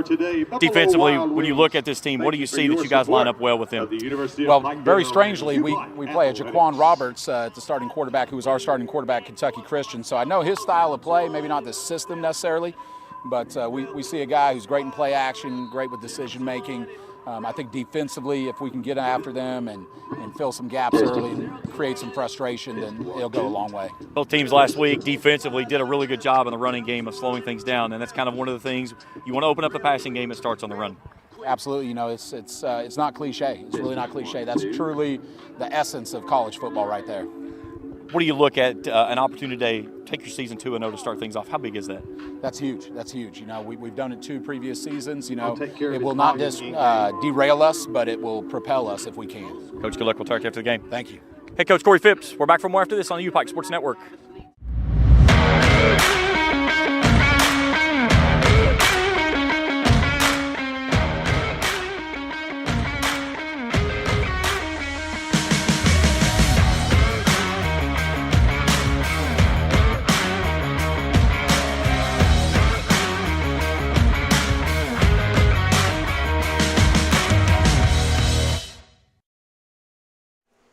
A hot and sweltering night here in the mountains. Welcome in to UPike football. James Collier, Charlie Panson, happy to have you along with us here on the UPike Sports Network as the University of the Cumberlands come in against the Bears. Both teams victorious last week. And Charlie, you look at this matchup here, the 20th time these two teams have squared up. The Patriots have the series. They lead at 12-7, but a good win last year on the road for the Bears. They went down to the Patriots and came away with a 24-17 victory. And last week, a different tale of 2 halves, as you'd say. Down at the half, 21-7, they win it. Lee Kirkland gets it in the end zone there with about a few seconds left to go, and they win it 28-27 over Campbellsville. And that's what you want to see. You come back, you're able to come back and win. That makes you feel like you got a lot better momentum coming into this game. Of course, Cumberland's coming off the big win last week over KCU. Don't know how much that's going to mean today. They may come in a little overconfident because, Pike will come from behind to get the win. But now, we did beat them down there at their place. So this is always a tough team to play because normally in the past it's been that triple option team. They really love to run the football. So they may test this defense a little bit today. Well, they've got a different quarterback in Jay Roberts and a guy from KCU that Corey Phipps knows all about. He was around when Jay was there in Grayson and more of a pocket-type passer. Only threw 11 times last week for 73 yards in that lopsided win, but it was they were very efficient with the football on the ground. When you look at the defensive side of things, both teams very stingy on defense last week in the running game. Yeah, that's true. I know UPike did a really good job down there holding that running game down. So that's why I'm looking maybe see Cumberland come in and try to pass the ball more by looking at that. But then again, I think 2 different teams that they were playing last week too. Yeah, I think that's 100% difference too. I mean, and you look at Campbellsville, Jager Gillis, the quarterback down there, I mean, he was at Boyle County. He slung it all over the state of Kentucky in his time there, and he's got his big tight end there that was Shepperson, who we saw here last year when they came in, and that's what they did last week, threw for almost 400 yards, and it was just you're going to see a different contrasting style. The biggest thing I think we're going to see today from last week, though, the heat. Very sticky, very hot out, not very humid, but there is no breeze to speak of whatsoever. No, so far today, I mean, it's dead heat, like I say, just laying right down that field. You know, it's probably in the 80s, maybe 85 up here, but it's probably down close to 100 on that field. Oh, without a doubt. You know, you put the playing surface in, a beautiful new playing surface here at Howard Hilliard Field, and it's that's something, you know, you talk about the playing surface. I remember back in my days with Marshall, there would be times you'd be on the field and it was burning your feet. It was so hot outside, and it was you had to find the only place of any shade that you could to go get some refuge from a little bit. And that's the thing today. Which team hydrated the best of the two coming in to this game? That's going to play a big deciding factor in the fourth quarter. Well, you know, they've been able to practice on this field some, and on the turf so they're used to this heat, maybe here more than Cumberland is coming up, because we don't know what the weather like been down there, but we know it's been pretty warm up here, and especially in the early practices. You look at the quarterback situation for UPike. Last week we saw both quarterbacks with Lee Kirkland starting things off. Went to Xavier Malone after half. They went with Lee, and they stayed with Lee. And it's you take the contrasting styles between Malone and Kirkland, and it's kind of a joke, but Kirkland's the guy that's going to take it steady Eddie and make certain that everything is, all the I's are dotted and the T's are crossed. Malone's that guy that hair on fire, and he's going to see what he can do. Yeah, you know, and there's, like I said, they're different. And Lee's a big, strong guy. You know, he can get you 1 or 2 yards as a running back if you need it. But then Malone, on the other hand, I mean, if he gets on the corner, you're off to the races. You speaking with that, and then, of course, you talk about the dynamic kid in the backfield of Alex Sanders, and he just continues to rewrite the record books from the running back position. But at the same time, he's like an additional receiver on the field because of the way he can line up. He can come out of the backfield on a wheel route. He can go a crossing route. He can get a quick slant. But he also does a really good job blocking when they ask him to do so as well. And, you know, you got Medeco comes in, too, the backup in there, just this big, strong kid. He just comes in, just kind of runs over people, too, kind of punishes them. You put in the backfield with Sanders, you'll see a lot of Diego Soto that'll start there. Yeah. He'll motion out of the backfield, and that really makes things difficult when you put a player like him in motion, because you lose him in space and it's 80 yards the other way. Yeah, that's it, because he's really another wide receiver, and that's just a way to get him. You know, if you can throw it to him and hit him on the run, that just makes him faster. You look at what Sanders was able to put together last week, 29 carries, 151, and anytime you start talking about running backs going over the century mark, says a lot of the testament of what that offensive line's doing up front. Yeah, big, strong offensive line up there. You know, really Bull is Braden Hunter, really the anchor of that. 6'4", 285-pound senior from right here in Pikeville. You know, he's a guy that's really going to be dominant on the offensive line. Matter of fact, he originally went to Marshall before he came here. So, you know, that's one of those kids. You know, Stallard, 6 foot 302 at the center. Scott, 6'2", 306 at the right guard, right tackle. Michael Lee's the smallest of them at 260. Yeah. And then your backside help of Jacob Kopchak, 6'4", 285, the transfer out of Sacramento. I mean, they've got some big-bodied kids up there that's going to take care of their quarterbacks, whichever one it is. But more importantly, all you need is that small seam to let Sanders or Medeco slip through, and you're picking up 5-6 yards in a play. And if you can stay in an offensive attack that moves the ball 5-6 yards at a chunk, good things are going to happen on the scoreboard. Yeah, absolutely. And, you know, the nice thing I saw about last week was a balance. You know, it was almost 50-50 run and pass, and that makes you a much harder team to defend, too, because now you got to be ready for anything coming out of the backfield. Yeah, 462 total yards of offense last week on 81 plays. That was averaging 5.7 a snap. 158 on the ground, 304 through the air. And as you said, it was a good balance between. And, again, you can still, when you line up with Soto and Sanders in the backfield, you can think run and go option to a pass play, or you can go pass and option into a run because of the options that those two guys give you from those positions. Well, you know, sometimes you got both of them back there. You can put them in motion and be almost like an empty backfield too. Give you a bunch of wide receivers. And we've seen that before. Yes. They'll start Sanders in the backfield and they'll motion him into a slot, and you've got an empty backfield, and then it's like, okay, pick your poison, because you know you've got a lot of speed out there. You talk about other guys that's going to be out there. Ben Henson, the junior out of South Carolina, he was big last year. 10 catches, 217 yards, and a pair of scores. Derek Griffith, 45 catches for 803 and 7 scores. He was kind of the go-to target for the quarterbacks last season. But Diego Soto he's kind of the straw that stirs the drink. He is. I mean, he's the guy that can give you that burst of energy whenever you need it. And like I say, anytime he gets into the open field, he's trouble. Several new faces we'll see on the defensive side of things, but some of the guys that return were big key players last year. Myson Livingston being one of those up on the defensive line. Ben Tate, Jay Arnold will anchor that middle there at the nose tackle position. And we know, as much as we've been around the game of football, it all starts at the line of scrimmage, the point of contact. Oh, it does. I mean, the line, let's see, there's the coin toss. Looks like the Patriots won the toss, and they're going to defer. So means the Bears will have the ball to start with, and that probably plays right into Corey Phipps' hand. Oh, absolutely. They like the football. They don't want to wait. They want the offense out there first. So Patriots will be on the white tops, red bottoms, the white lids. Blackout game for the Bears. Black tops and bottoms, orange sleeves, U-Pike and white across the chest with orange numerals and black lids. Hot and sticky afternoon, 86 degree. Real feel says 91, but that's not on turf. We're in triple digits on turf without a doubt. And we talked about the lack of wind. We had a very large fireworks display to start off, and right now we have a plume of smoke just very gradually moving across the field from west to east, and that's from our right to left as we view it here high atop the press box. And interesting, first game I've been to that they've used replay for this level, so we'll see how that goes today too. Yep, replay, you get one challenge. If you win, you earn a second. The second one's it. You don't get any more after that. And the other side of things, too, is the way that the time plays with the spotting of the ball. A first down does not stop the clock until it's inside of 2 minutes in the last part of the half. So that that's going to shorten the games down some. And when you look at a team like U-Pike that likes to try to just get as many plays off as possible, you may take 8, 9, 10 snaps a game away. Yeah, you're right. Of course, they'll go out of the no huddle, so they may start going just even quicker than usual.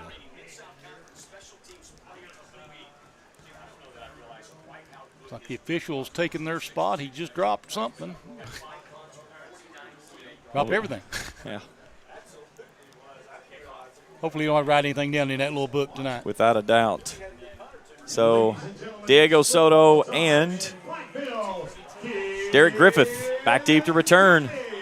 And we're ready for football here on a hot and sunny late Saturday afternoon, or I should say evening, here down in the mountains. Ball at the 35, working it from right to left. And a swing and a leg, and this ball game is underway. Soto near sideline at the 3. Across the 10, 15, a big hole near side, 30, 35, 40. Turns back inside, he spins free at the 50. Angles to the middle of the field. Soto's across midfield and down inside the 35. And the Bears will have great field positions to start off their first series here to open up this contest. Soto did a great job getting out quickly, picked up a couple of blocks, made a nice cutback, and just a hair away from breaking that one all the way. And so patient. Yes. That's something we've seen so much from that young man, is how patient he is when he's around the football. And that time he got it, as you said, the big open back here around the 20-yard line and let that speed take off. So here comes Lee Kirkland and the offense. Kirkland, a 6'6", 255-pound senior out of Bluffton, South Carolina. He'll start with 2 receivers left, 1 right, and Sanders in the backfield. Ball at the 35-yard line near hash mark, working from left to right as we view it here high atop the press box. Kirkland on 1st and 10, looking at a blitz coming off the edge. They'll give it off to Sanders. He'll tiptoe into the hole and pushes the pile forward down near the 30. They'll give him the 30-yard line, a gain of 5, make it 2nd down 5. Saw 4 of those big offensive linemen down there with him, too, so that's a good sign. Walker Dunn, 6'2", junior inside linebacker, making the stop. Kirkland on 2nd and 10, hands it off to Sanders, slips a tackle, dives to the left. He's inside the 30, down to the 28. It'll be 3rd down and 3. Opening seconds of the first quarter here.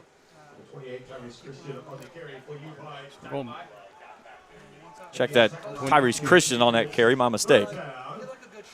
Looks like they're going to mark him at the 29. So 3rd and 4. Inside of 14 minutes here to go. 3 receivers left, 1 right. Kirkland turns and looks to the sideline. Play clock's at 13. Takes a look at his offensive coordinator of Will Sanilli and Brett Gumskin.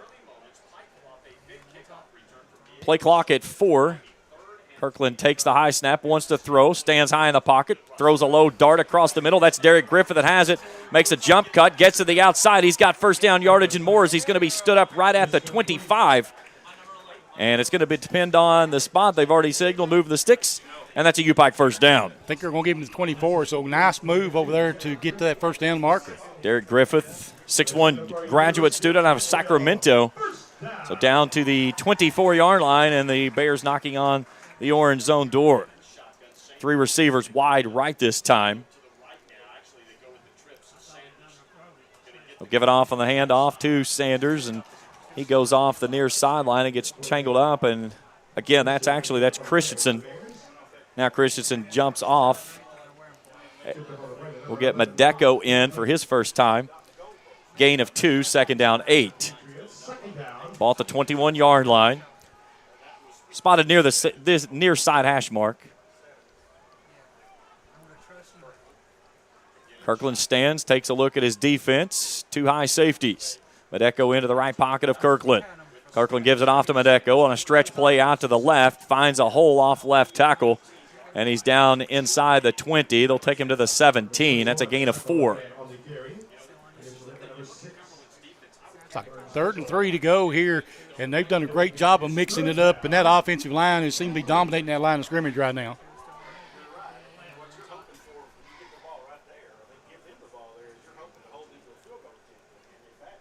So 3rd down and 3 from the 17. Kirkland goes with Madeko in the backfield with him in a twin set.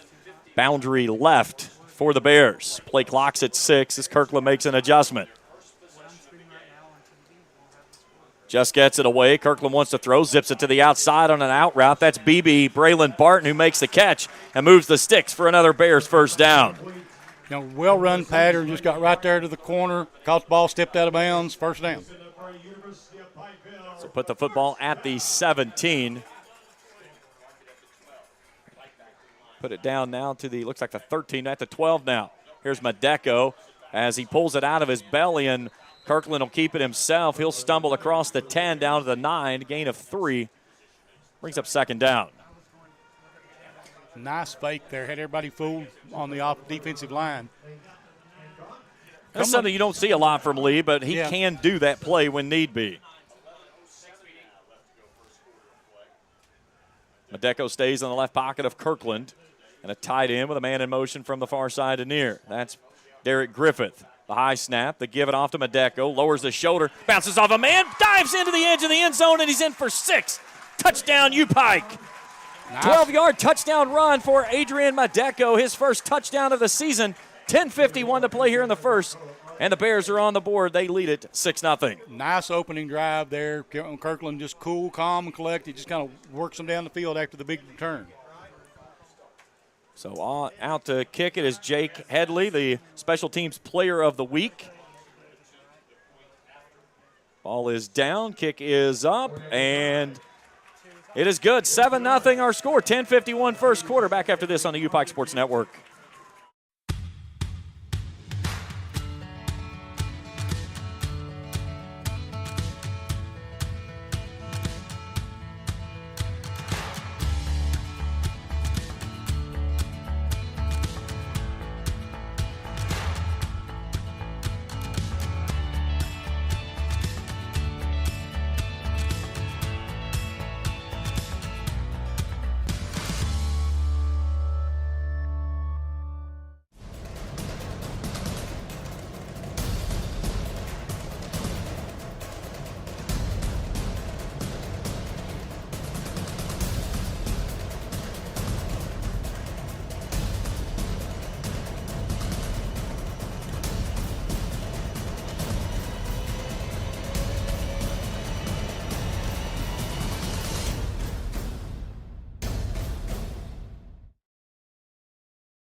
Seven 7-0 U-Pike in front, 10:51 to go.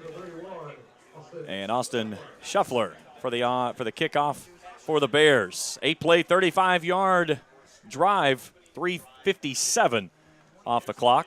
And Shuffler Drives this one down the middle of the field. Hancock takes it at the 4. In between the hashes, 10. Takes it to the outside, 15, 20. And gets tripped up inside the 20 to near the 25-yard line. And here come the Patriots and their first offensive series. And Charlie goes back to that last series. It all started with the kickoff return of Diego Soto, a short field, and the Bears took it very calmly right down the field. But that offensive line set the tone on that last rushing touchdown there by Medeco for 12 yards to get in the end zone. Well, I thought that also Cumberland, they play that three-man front, but they stayed in that base. I didn't see them stunt very much out of that. So Jay Roberts, the senior, will start with Darius James in the backfield. An H-back in motion from far side to near. 2 receivers wide to the side nearest me. Roberts wants to throw on first down, brings it out near sideline, has his man there of Elijah Howard. He hauls it in, but immediately met at the point of contact as coming in and getting him is Timothy Butler, the graduate out of Plantation, Florida. Gain of 7 on the play, 2nd and 7. Put the ball out at the 33. Roberts going to climb up under center this time, and a lone setback, a receiver each way. Roberts takes, turns, gives it off to his tailback as James will hurdle across the right edge. He's across the 35, 36-yard line. And let's see if they move the sticks, or is he going to be just shy at the 36 to make it 3rd down and 1, and that's what it looks like it's going to be. Inside of 10 to go, 7-0 Bears. 3rd down conversions last week for the Patriots, 6 for 12. And now I think we're going to get an official timeout for official measurement. Yep. Today's game is brought to you in part by Red, Brown, and Williams Real Estate, Bears Den Nutrition, Appalachian Wireless, Walters, Slim Chickens, Mo Southwest Grill, Penn Station, Buffalo Wild Wings, Texas Roadhouse, Bank 253, Giovanni's Pizza, Core Health Center of Pikeville, SNF Mining, Genmar Services, Compassion Pediatrics, Grace Custom Sign, Nova Pharmacy, Altman Eye Center, Janice R. Johnson, Grace Custom Signs and Graphics, Great Clips, Cordell Construction, and Community Trust Bank. A big thanks to all the sponsors for supporting Bears football. Looks like it's going to be about 2 lengths short. So it'll be 3rd and inches. Last week, U-Pike on 3rd down on the defensive side of things, 5 of 11. This is where you're in a position to where you've got to be careful to not get caught looking and give up a big play. Yes. How big would it be if the Bears could make a stop here and get the football back in a 7-0 lead? So Roberts will go from the gun in a pistol look. James directly behind him. Roberts on 3rd and inches. Sticks it in the belly of his tailback. James has got the first down yardage and more, and he's shoved out of bounds on the far sideline. Jaquez Russ, the graduate out of Tarmac, Florida, chases him out of bounds, but he'll move the sticks. And a fresh set of downs, for the Patriots as he'll get to the 46. I think U-Pike was worried about the middle and kind of gave up more on the outside than they needed to. Starting in the backfield is Micah Swim. He's been kind of working as an H-back, if you will. 2 receivers left, 1 right for Roberts on 1st and 10. Play action, brings it here. It's a tipped ball, and Jaquez Russ got a hand on it. He says no, no, no, as that ball went into the middle of the field. And the Bears could not find it in the air. They would have had an opportunity there to pull that one down for possibly an interception. 2nd and 10, clock rested, 9:10 to go. Patriots ball at their own 46. Roberts takes a look across the field. Wants to throw it on 2nd down. Pocket collapsing. Stands in the pocket. Throws a dart down the middle. And Romeo McKnight was the intended person, but the ball hit the ground. It's incomplete. It's 3rd down. I didn't see the official give a signal back there. I watched the trailing one. But that one was a clear-cut hop, skip, and a jump in, if you will. So now 3rd down and 10 coming up on this snap.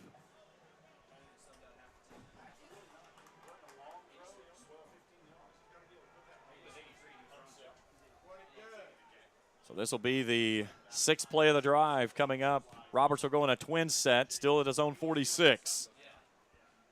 3 hats across the line for the Bears. 2 safeties high on 3rd and 10. Roberts Chase from the pocket. Penalty marker flies on the far sideline. Roberts is going to tuck it and run. He's going to get first down yardage and more as he takes it off the edge. He's inside the 30, the 20. But a penalty marker on the far side edge, and we'll see how this is, and let's see if this one comes back. Be interesting to see. They're looking toward Cumberland, so it's going to – the play's going to hold up. It's against UPike. So they'll get offense or defensive offsides. So the result of the play will move the sticks for a fresh set of downs as Roberts shows off his legs there and takes it down to the 22-yard line, 1st and 10 Patriots. That was a big play for the Patriots right there. Bears really need to kind of get tough right here. UPike last week, 6 penalties for 62 yards. So an offset pistol look this time. They'll give this one off to Devin Jones. Jones tries to bounce it to the left edge, and he gets walled up by a host of black jerseys. First one off the pile I saw there was Chuck Moore, linebacker out of Madison, Alabama. Gain of 2. Make it 2nd down and 8. Going to be Bears defense done pretty well on the run up the middle. It's the edges that have hurt us so far tonight or this afternoon. Roberts looks like he's going to step up and maybe go under center here. He's got a tight end out there of Curtis LaFleur. He'll attach on the near side. Roberts up under center. 2 receivers left, 1 right. Play action, gives it off to his tailback, and he gets stonewalled off that right edge. Actually lost a yard, looks like. Landon Hammock, the redshirt freshman out of Pikeville. He lowered the boom, and he's going to lose a yard, make it 3rd and long. Call it about 8.5 to 9, depending on the spot of the marker on the far side. And it looks like it's right in between the 22, 23-yard line, so call it 3rd down and 9. Darius James back in the ball game. He'll go in the left pocket of Roberts. They've converted 2 third downs on this series. 9th play of the drive on this snap for Roberts. Blitz coming. Floats it out to the far sideline. He's got his man there of his tight end as he got it out to LaFleur. 6'5", 280 junior tight end, and he's going to be short of the marker, so it's going to bring up 4th down and 1. And they were 0 for 1 last week against KCU. Obviously, the offense staying on the field here. They need to push the ball about 1 full yard to get the mark. So right at the 13-yard line, they need to get past the 13 to the 14. They'll give it off to the tailback, James. He's got the 1st down and more as he lowers the boom off the right edge, and he's down near the 10. They'll put him at the 11, 1st and 10. And that's 3 third down conversions for this Patriots team on this drive. The offensive line did a great job out there giving him a hole to go through. They'll stay in that pistol look. DK Edwards to the right side. That's the boundary. Elijah Edward will go wide left. And they'll keep Micah Swim in there along with LaFleur. 1st and 10. They can get another 1st down at the 1. Roberts from the pistol. Rolls out, throws the option. He gets it out to James. He's hemmed up and taken out of bounds as they take the marker with them.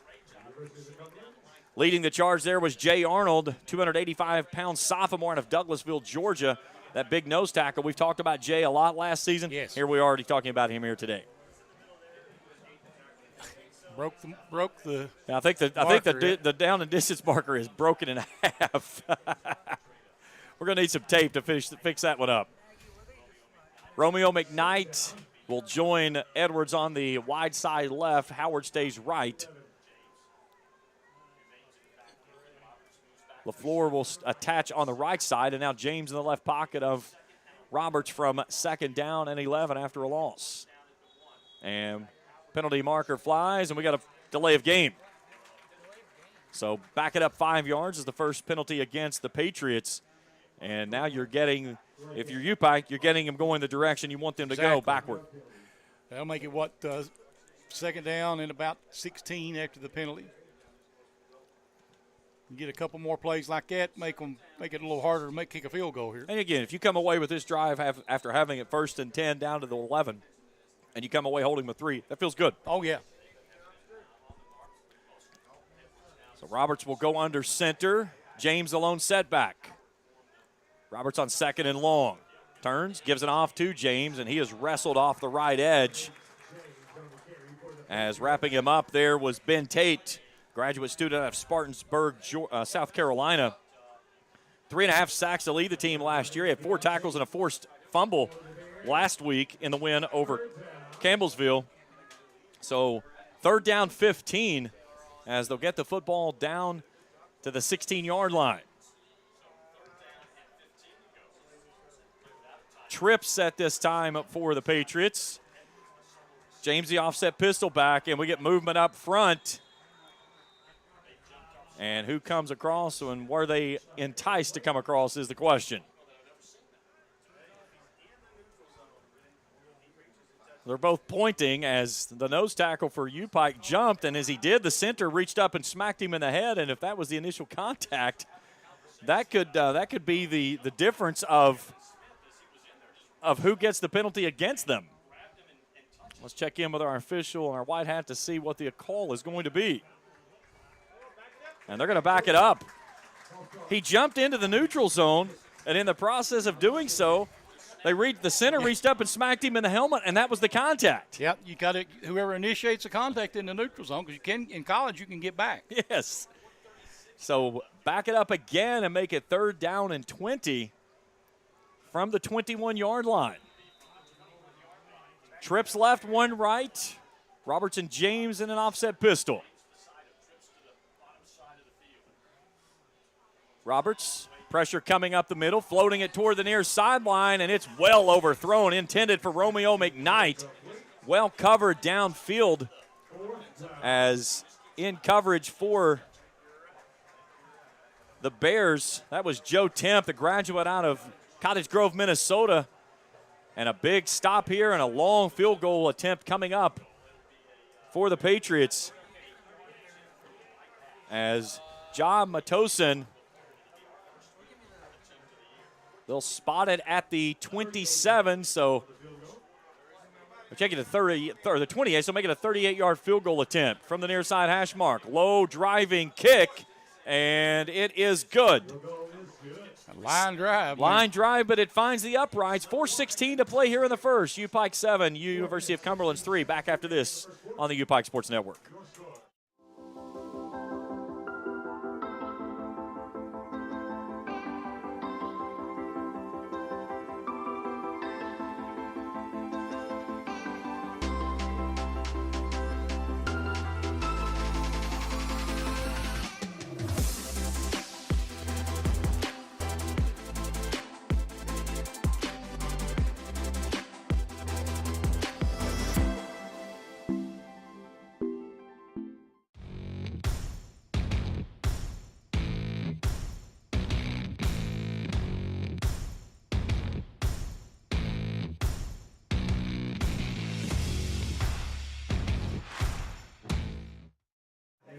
Thirteen plays, 52 yards, 6 minutes, 28 seconds off the clock.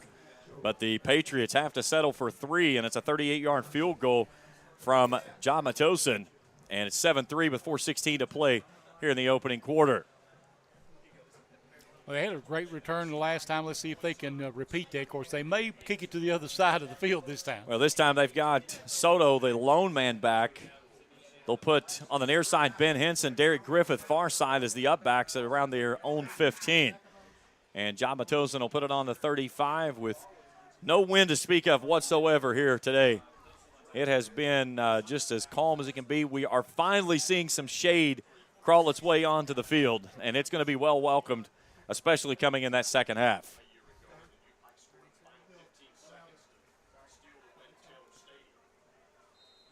Tosin ready to put it in play. U-Pike looking for its second offensive possession, up by 4.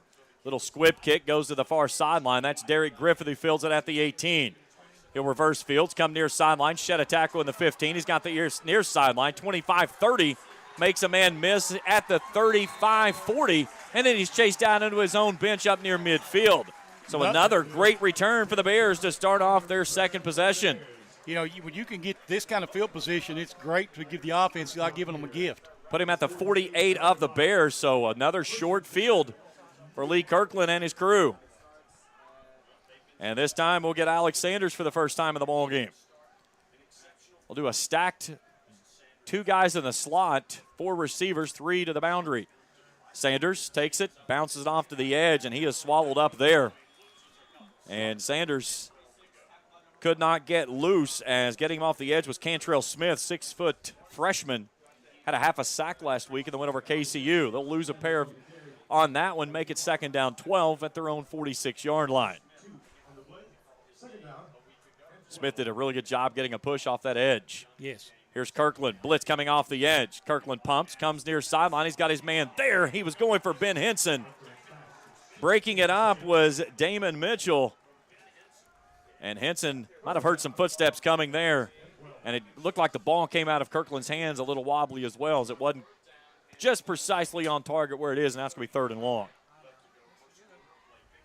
And this is not where you want to do a quick 3 and out. No. And shove that defense right back out there after being on the field for 6.5 minutes. Twin set for Kirkland. He's going to throw on 3rd down, stands in the pocket, comes near sideline. He's got his man there, makes a great comeback catch as he finds Derek Griffith down inside of Patriots territory. Take him to the 39-yard line, move the sticks, and a Bears first down. That was a huge play right there. Great catch, diving, going to the ground with it. Kirkland wants to go fast. He'll stick it in his tailback's belly, and he's going to get back to the line of scrimmage, and that's all. 2nd down 10. Really good job there of clogging up the middle and not allowing things to get rolling. Sanders comes off. Christensen back in. Okay, just informed why we haven't been seeing Sanders. He dislocated his shoulder on the opening kickoff. There we go. Coming back. Twin set for Kirkland on 2nd and 10. Wants to throw. Pressure coming. It's a little wide receiver screen. They bring it out to Christensen. Christensen makes a nice move and dives forward to get out to the 35. It's a gain of 4. It'll be 3rd down and 6. Coming up with 2.5 to go in the first quarter. 7-3 Bears in front. The receivers have been making some great athletic moves here today.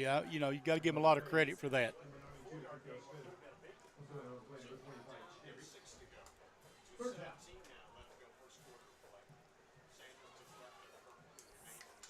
Kirkland on 3rd down, wants to throw, steps up, fires it across the middle, had his man there, and he overthrows it.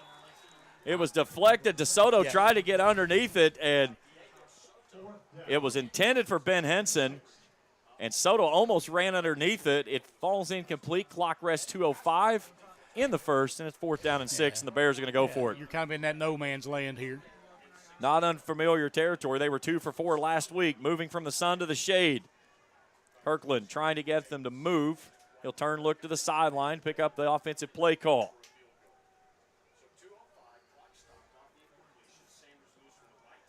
Twins sets. Kirkland's going to throw. Kirkland steps up. He's going toward the back of the end zone. He's got his man there, and he can't haul it in. He was looking for Ben Henson.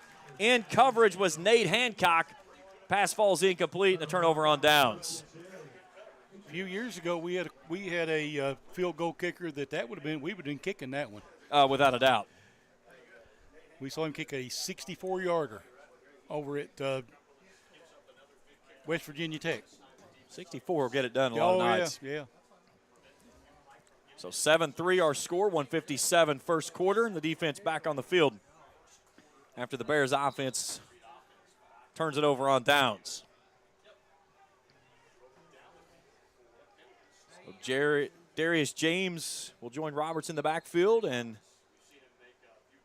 now let's see what we've got. We've got a player that's going to have to come off. Equipment, I think, yeah. That's Amonte Altman. So Mahalone Pule checking in. He'll take his position out on that outside edge. 5 hats across the line. 2 tight ends set for the Patriots. Roberts on 1st and 10 from his own 35. Play action, plenty of protection. Wants to go for the home run ball, and there's nobody there but somebody in black as dropping back and looking for the pass. That was Timothy Butler, the closest man in the white jerseys with DK Edwards, but he was almost in a triple team. Yeah. They were running a crossing pattern out there, and nobody bit. They had them both covered. Yeah, everybody was covered. Roberts had plenty of time, but that was because they dropped everybody in protection, only rushed 3.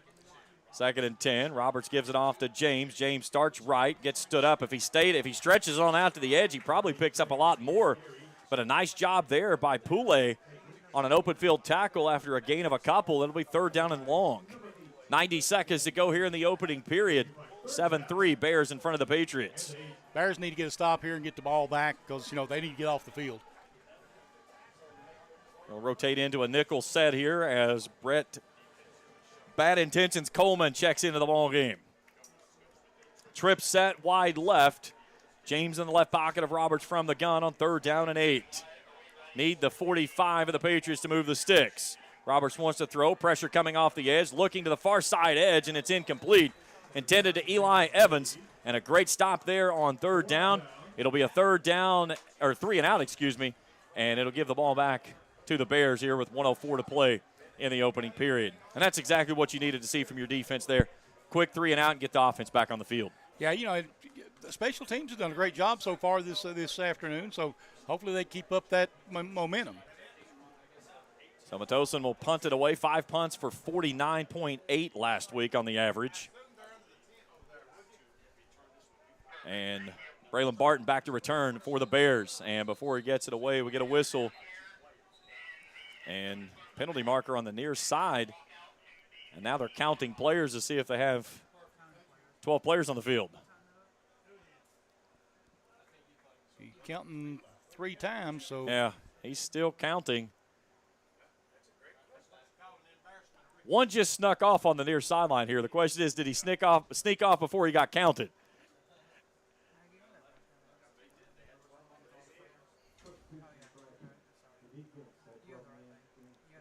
So 5-yard penalty will still make it 4th down, and the punting unit will stay on the field for the Patriots. So does not move the stick, so it moves it up to the 43-yard line.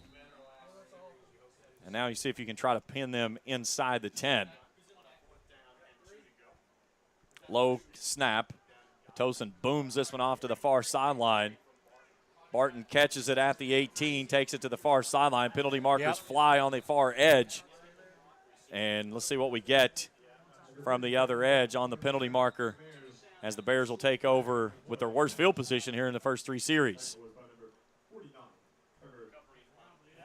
Trevor Feister, the long snapper, was the man that got down there and made the tackle. See what the call is going to be. The officials out there discussing it right now. Typically on any time you see it's going against the receiving team. Yeah. It looked like illegal hand or like an illegal block in the back or something because there was a player that went flying past Barton as he made the reception. So at this point, it should be half the distance to the goal.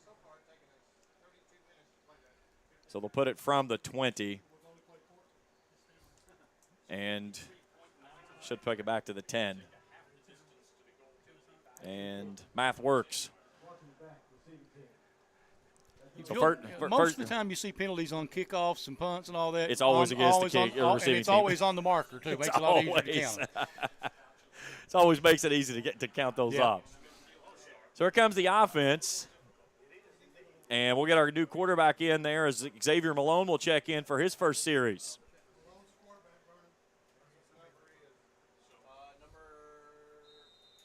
Medeco in the backfield. 2 receivers wide right, 1 left for Malone on his first snap for the ball game.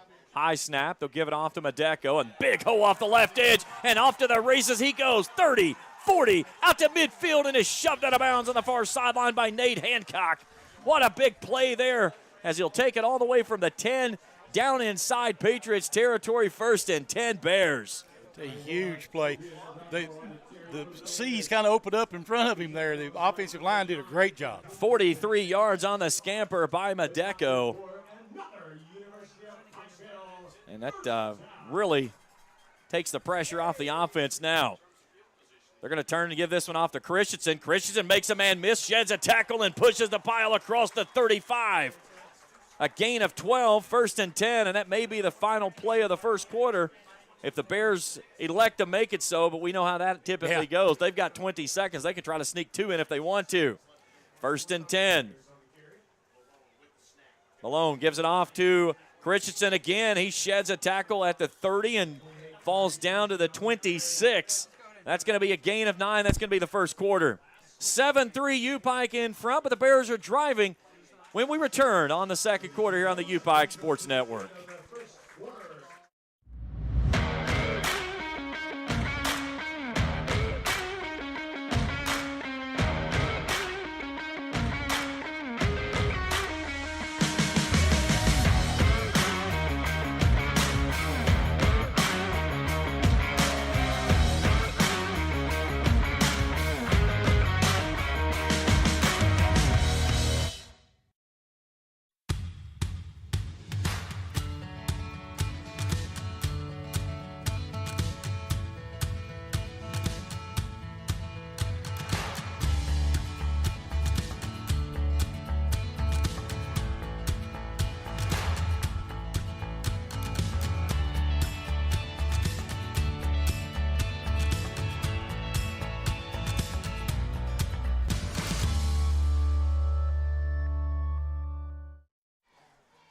U-Pike in front of the University of Cumberland's Patriots. James Carter, Charlie Pinson. This afternoon and evening's game brought to you by Red, Brown, and Williams Real Estate, Bears Den Nutrition, Appalachian Wireless, Walters, Slim Chickens, Moe's Southwest Grill, Penn Station, and Buffalo Wild Wings.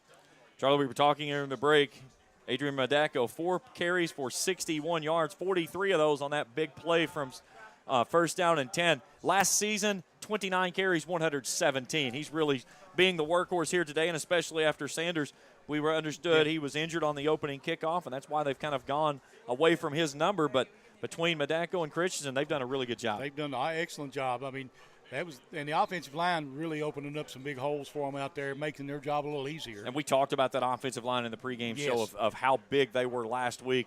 Rushed for 158. Sanders went for 151 of that, and it's really just leaning on so far this Patriots defense as they're driving after starting all the way back at the 10. They'll start it on the Patriots 26 to start the second quarter on the near side hash mark. Xavier Malone looks at a blitz, gives it off to Madeko. Madeko off left tackle. He's down inside the 25 to the 23, a gain of 3. You know, I mean, it's what else. He's like a little tank out there. He may not be the fastest guy, but he keeps those legs churning, and he'll get you some yardage. 5'9", 185 senior out of Cape Coral, Florida. So move the sticks and another first down for the Bears. So Malone in his first series looks at a blitz. They give it off to Madeko. Angles right, finds a big seam as he cuts back inside. He's down to the 15. That's a gain of 8, maybe 9, depending on the spot, and it'll be 8 as they'll put it right at the 15, second down. And that sun, Charlie, has finally got behind the trees. You go. That's nice. Bears driving into what is left of the sunlight on the end zone. High snap, the give to Madeko. He's met in the backfield as coming off that edge untouched was Jalavius Wilson, making his first start from that outside linebacker position occupied by Michael West last week, who was out. He read that one perfectly. Yes, he did. So we'll make it 3rd down and 4. 13:45 to play in the half. Bears leading 7-3. Malone takes a look as Wilson's out there on that outside edge showing blitz, and Malone turns and looks at the play clock. It's at 10. He'll reset the offense now at 8.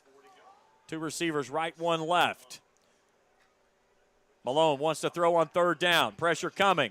Rolling out right, gets a block, wants to throw, looking toward the back corner of the end zone. He slings that one into the stands. Great catch there on the man off the bench. He even stood up after he caught it, but it's going to be 4th down coming up, and the Bears with an opportunity here to make a decision. They want to try to kick for 3 or go for it and see if they can move the sticks and get a fresh set of downs. And the offense for the moment staying on the field.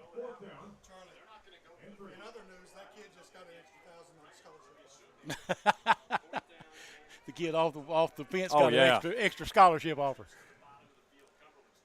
Malone turns, looks to the sideline. Play clock's at 9, and see if the Bears are going to use their first time out of the half.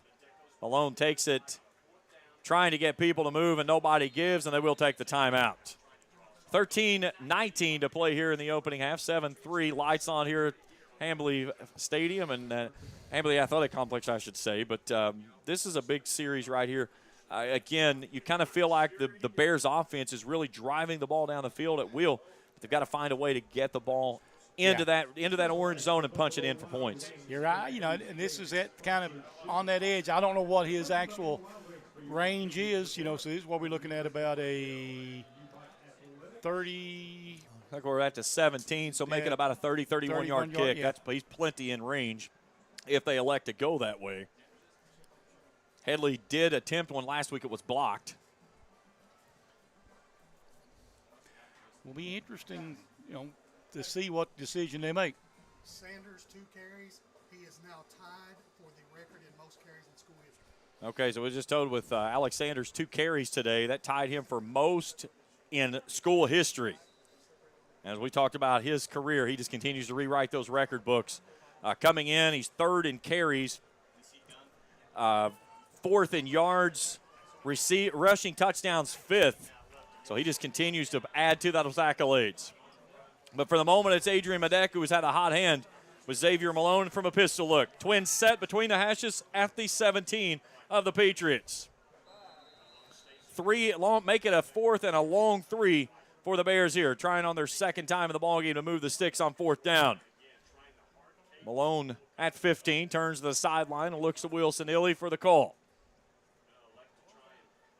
He'll let the play clock roll all the way down into single digits. Now at 5, he sets his feet and he's ready for the play. Looking at blitz coming off of the edge. The Bears pick it up. He's got his man on the back corner. That's Diego Soto that runs underneath it. A beautiful adjustment into the end zone. Touchdown, U-Pike. 17-yard pitch and catch from Malone to Soto. And with 13-14 to go here in the opening half, U-Pike adds to the lead. It's now 13-3. I don't know if that was a design play, but he drove that defender all the way to the boundary, and he came off and was throwing that coffin corner over there. Beautiful adjustment there by Diego to get it in for the 6. And on 4th down and a long 3, the Bears convert. Extra point is good. Between the uprights it goes. 14-3, 13-14 to play in the opening half. Back after this on the U-Pike Sports Network.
He plays 90 yards, 2 minutes, 39 seconds off of the clock, and a 17-yard pitch and catch from Malone to Diego Soto. It's 14-3 with 13-14 to play in the opening half.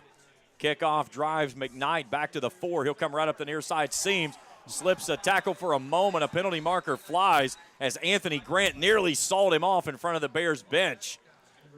I got to see what that penalty is. That penalty came in right as Grant went flying through. And they're already pointing. It's going backward from the 25-yard line. Okay. So it's going to be a long field position this time for the Patriots on their 3rd offensive possession. Must have been a hold in front of him because he did nothing wrong that time. It's beautiful.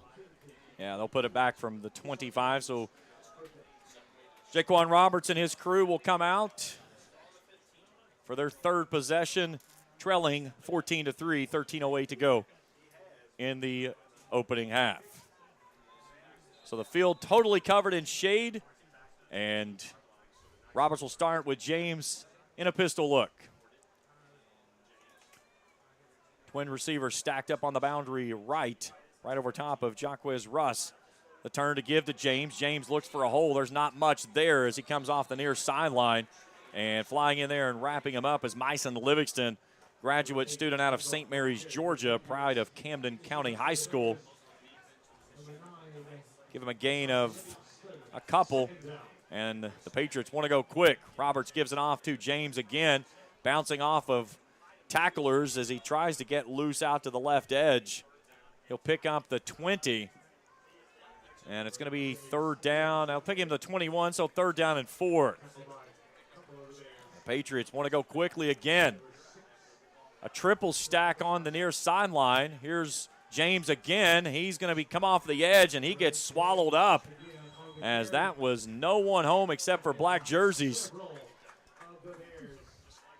As looked like Braden Price making the stop, and the Bears that quickly force a back-to-back 3 and outs, and here comes the offense back on the field. That defensive line, you got to give them a little bit of credit because, I mean, they stopped up the holes that time. That's last drive. The Patriots had the ball 3 plays, 7 yards, and this one a quick 3 and out, and the Bears are going to get the ball back, leading 14-3 inside of 12 to go before halftime. So Matosin trying to kick this one away. A low driving kick that takes an end-over-end bounce down the far sideline. It'll take a favorable bounce for the Patriots and come to rest at the Bears' 35-yard line. So looking at some numbers in this one, Kirkland 4 for 7 for 29 yards. Malone 1 of 2 for 17, and that was 17 was a big first down play on that up-and-out route that he hit Ben Henson. Or check that. That was Derek Griffith that made the catch. So back out is Malone. And Tyrese Christensen will start in his left pocket. And we'll see, looks like Braylon Barton in the backfield with him as well. Barton in motion, high snap. They'll give it off to Christensen, and he is hammered off the edge. As Talil Blackwell, 6'2 freshman, off that defensive line, a defensive end, made the stop and a loss of 2. Diego Soto back into the ball game. Christian will stay in the backfield with Malone on 2nd and 12 as we approach the 11-minute mark. Soto in the slot on the near side. Christian and Barton in the backfield. Malone wants to throw. He pumps, steps up in the pocket. He's going to take off running, lowers his shoulder, and he runs into a big tackle of Adam Cottle. 5'11", 225 meets in motion, 6'1", 195, and that was a head-on collision. It was. So it's third down and long as he'll get it down to a 3rd and 7 at the Bears' 38-yard line. But a nice job there for Xavier Malone to use his feet and set up a favorable third down conversion attempt. They need their own 45 to move the sticks.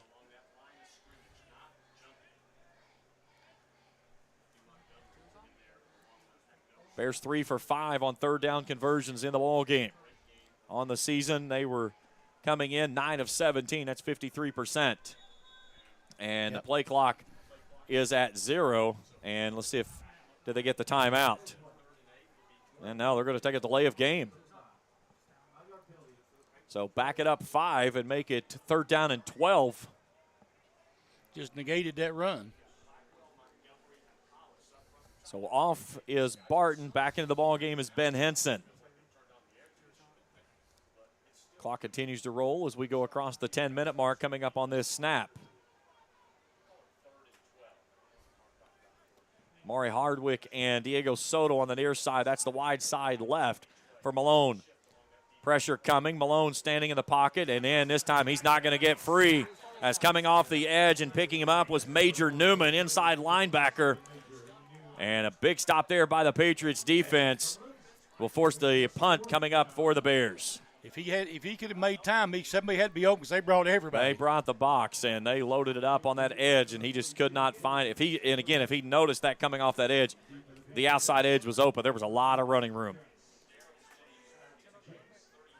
So back to kick is Joseph Sandorf, the junior out of Tarpon, Florida. Let's see if he can hang a good one here. Averaged 53.5 on the punts last week. Punted the ball twice. And he gets this one away and hangs it nice and high. A fair catch signaled for at the 38. And that's where the Patriots will take over, trailing 14-3 with 9:02 to go here in the opening half.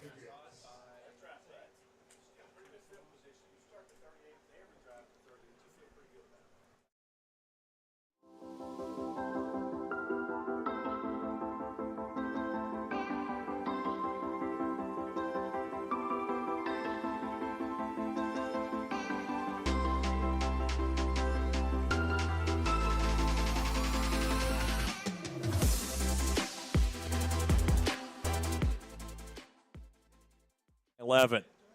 Hand off to James with a head of steam. He comes up and runs right into the head of a linebacker for the Bears. Check that, and that's going to be Joe Temp, a safety coming up in that spot. But a nice run there on first down, picks up 4, makes it 2nd and 6. Take him right at the nose of the football to the 32-yard line. Roberts will go up under center in a 2 tight end set. James deep about 5 yards behind him. Roberts turns, gives it off to James, pops it to the near sideline, spins and rolls out near the 50. He's going to be shy of the 50 at the 49. That'll move the sticks for a Patriots first down. Number 4 in the ball game for them. Able to pick up some yardage on the ground now that maybe that front line's getting a little tired or not.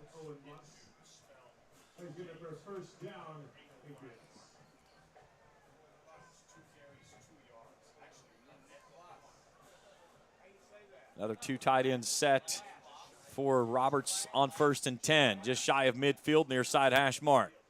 Delayed handoff as he hands it out to Devin Jones.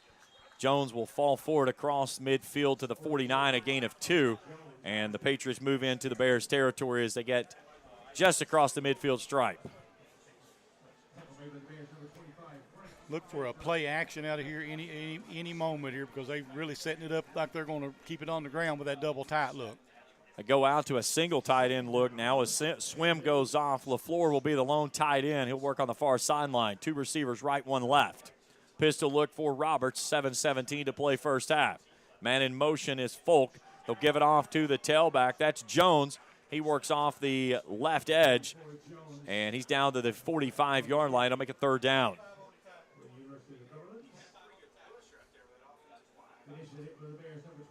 Offensive line is picked up for the Patriots here in this second quarter, getting a little bit more push. And the thing is, when you get a guy like you've seen with Jones and with Darius James that's getting that head of steam from 5-6 yards deep, you give them a seam and they really can crack it hard and get some good movement. That's what we've seen on this drive here. 3rd down and 4 from the Bears 45-yard line for the Patriots.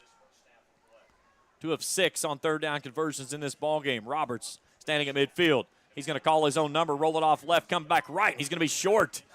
Nice job there in the middle as coming under and getting the stop for the Bears. It's going to be a big 4th down here. You know they're going to go for it. They're kind of in that no man's land here, just outside of field goal range and too short to punt. So let's see if Bears can get some pressure on him this time. Tight end left, a receiver each way. 4th down and 2 for Roberts in a pistol.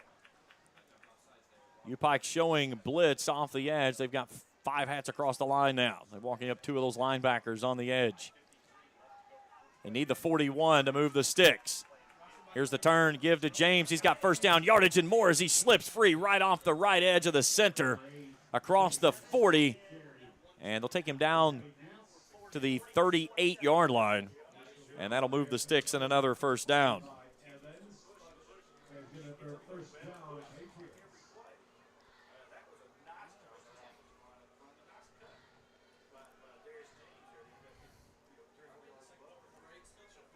So 1st down and 10, a 2 tight end set this time as they'll go heavy set on the right. Play action, Roberts wants to throw, comes near sideline. He's got his man there of Elijah Howard on a little up and out route as he takes it out of bounds inside the 30 down to the 28. That's a 10-yard gain, and that'll move the sticks, or is it just going to be short? Nope, we'll just be short of the marker, so 2nd down and inches. I don't know if they know or not because I think the marker moved. Yeah, the marker, well, they tried to start walking the end marker up, and then all of a sudden they said, stop, go backward. So it's just about a half a nose shy of the marker to gain. So Anderson in the backfield now. He'll take the handoff, and he gets popped. Jaquez Russ off the edge delivers a punishing blow. He'll move the sticks for another Patriots first down, but what a big hit there by the graduate out of Florida, Jaquez Russ, on that linebacking core, just lowered the boom. He'll remember that one for a few minutes. That's one of those plays you pick up a yard, and you're going to feel every step of it when he got hit. Yep. Anderson will stay in the backfield now. And Sims is in a tight end left, or Swim, excuse me, is a tight end left. Play action, Roberts wants to throw it to the far side. Penalty markers fly as they were looking for Howard. He's going to get tangled up with Timothy Butler. This is probably going to be 5 and a first down after the hold, because it was as soon as he came off the line of scrimmage. I don't think you'll get a PI here. Clock resting, 4:05 to go before halftime. 14-3 U-Pike. And this is a big series here for the Patriots. They get the ball to start the second half as well. That's one of the things we talk about all the time in football. If you can score and keep the other team from scoring on the other end, you got a chance to do twice without having a chance, them having a shot. So they're going to move the football down to the 15, and it will be a first down.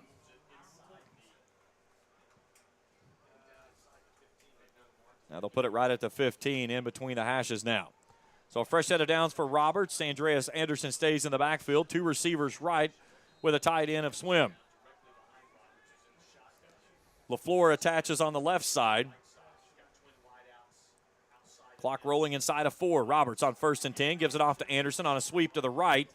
He'll dive off the right edge down near the 10 of the 11. 12, I think they're going to spot him at. Karan Thrower making the stop for the Bears.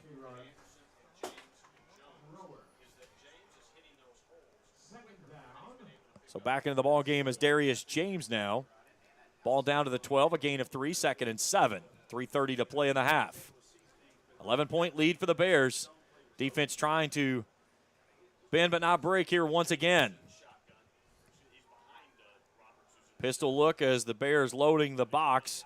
Here's the option by Roberts. He'll take it out to James, and there is a wall of black jerseys there that read that one perfectly. First man off the pile there for the Bears is Ben Tate. He had plenty of help. It's going to be 3rd and long.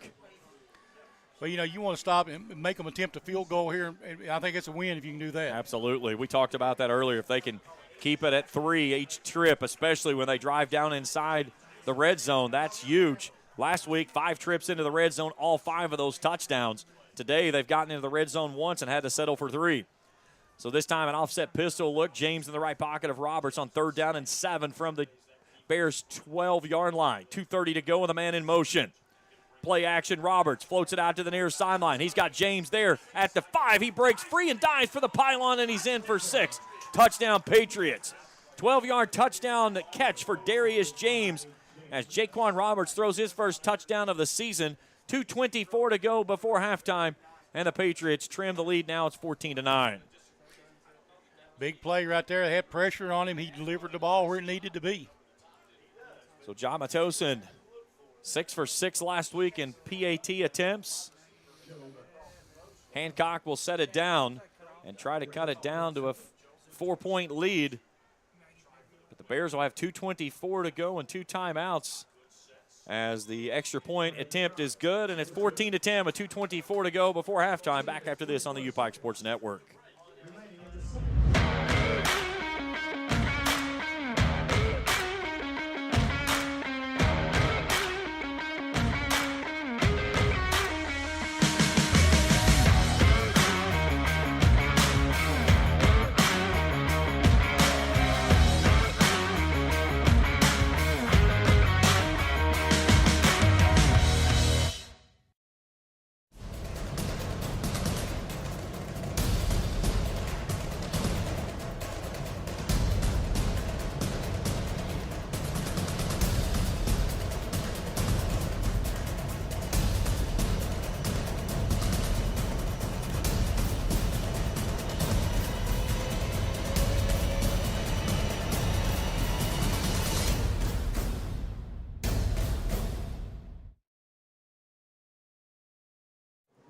12 plays, 62 yards, 6 minutes, 38 seconds, and a touchdown for the Patriots. And it's 14-10, 2:24 to go, favoring the Bears here before halftime. Tosin's kickoff. All the way back at the 2 is Soto. Brings it across the 10, cuts back at the 10, 15, tries to get to the outside, sheds a tackle at the 20.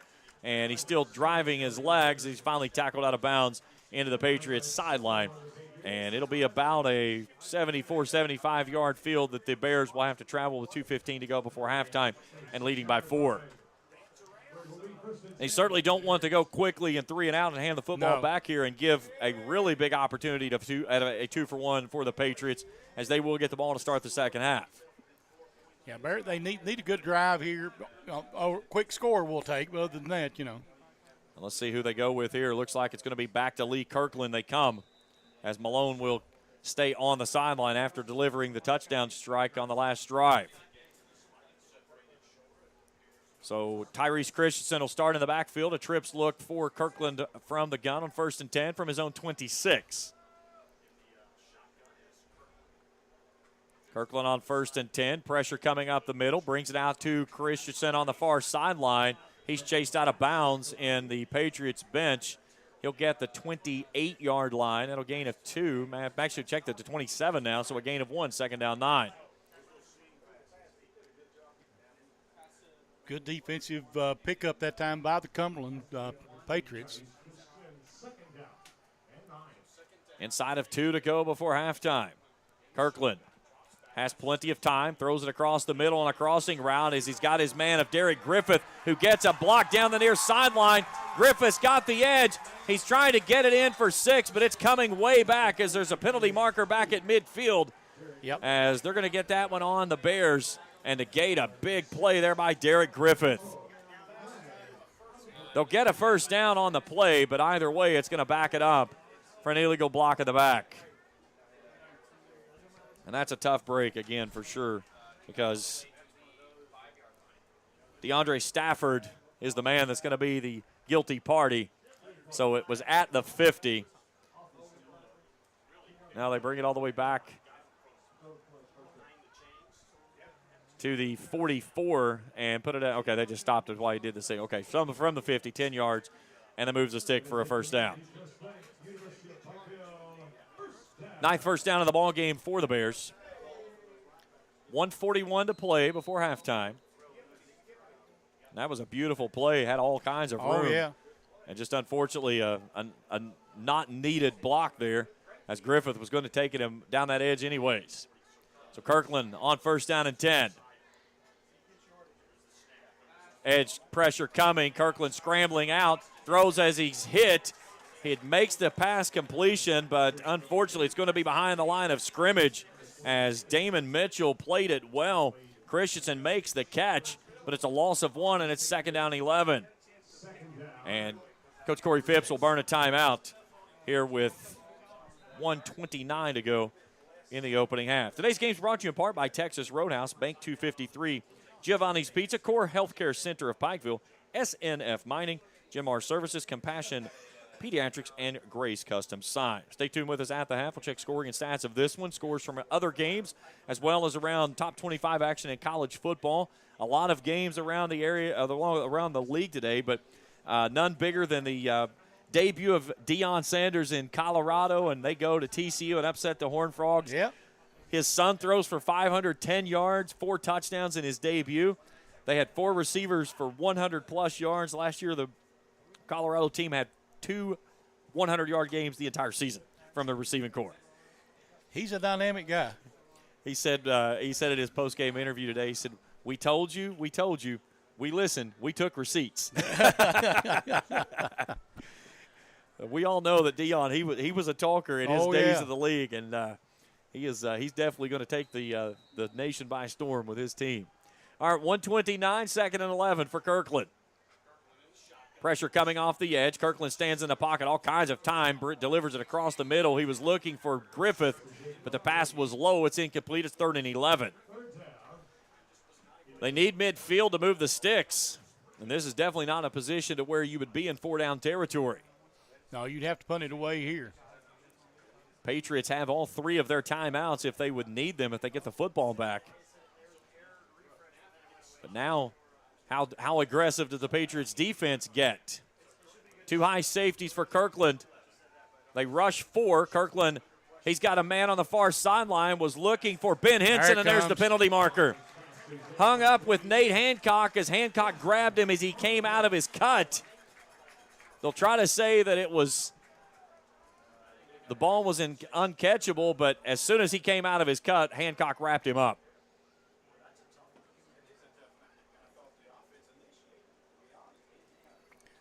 Let's see what they discuss here, what they come up with. And the Patriots walking the Bears backward. Are they going to call? They're going to get this offensive pass interference. So they'll get that one on Ben Henson saying he initiated the contact. So they're going to decline the penalty and take the result of the play and make it 4th down and 11 and make the Bears punt it away. And I think that's a good decision. That's what I would do, yeah. Absolutely. So they'll put Darius James back deep to return, and let's see if Sandorf can hang a good one here and force a long field for the Patriots to have to drive and have a chance of cutting it to 1 or taking the lead going to the locker room. High snap, and they snapped it over top of his head. Sandorf rolls out, and it's going to be swallowed up inside the 20 to the 15. Special teams woe for the Bears, and it's going to be inside the red zone for the Patriots to start with 1:11 to go in the half. Worst possible time for a bad snap, and now the defense is going to really have to build a wall here and just try to hold the Patriots at 3. Yeah, if you can go in 14-13, you'd be happy right now. I would be surprised if they do not go right up top here out of the gate and try to go to the end zone. So they'll have the football at the 19 with all 3 timeouts and 1:11 to play before halftime. 14-10 our score. Bears in front by 4. They've given up, though, the 11-point lead. Roberts under center with a tight end on the right side, 2 receivers wide right. They'll turn, give it off to James, and James lost his footing. He was about to get hit big time from behind by Frank Baker, the senior out of Culver City, California. We're inside of a minute to go.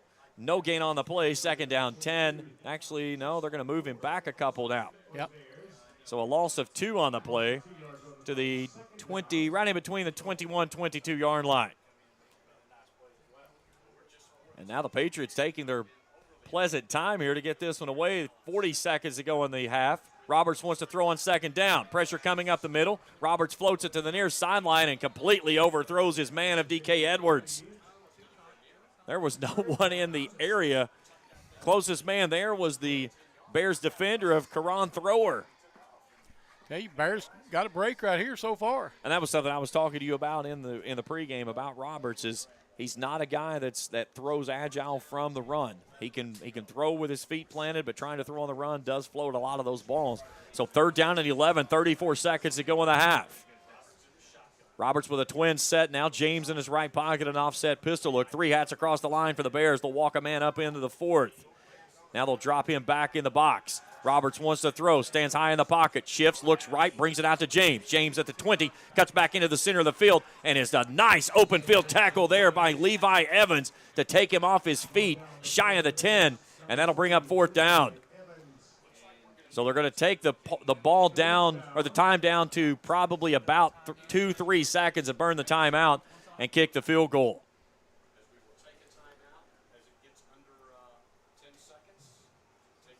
So it's going to be basically a chip shot here coming up from Atosin, and it'll be at the 11, so roughly about a 28, 29-yard kick, depending on the spot when they go. But what a play there by Lee Evans, the redshirt senior, as he got him around the legs and tripped him up enough as James made a great cut to get back into the center of the field.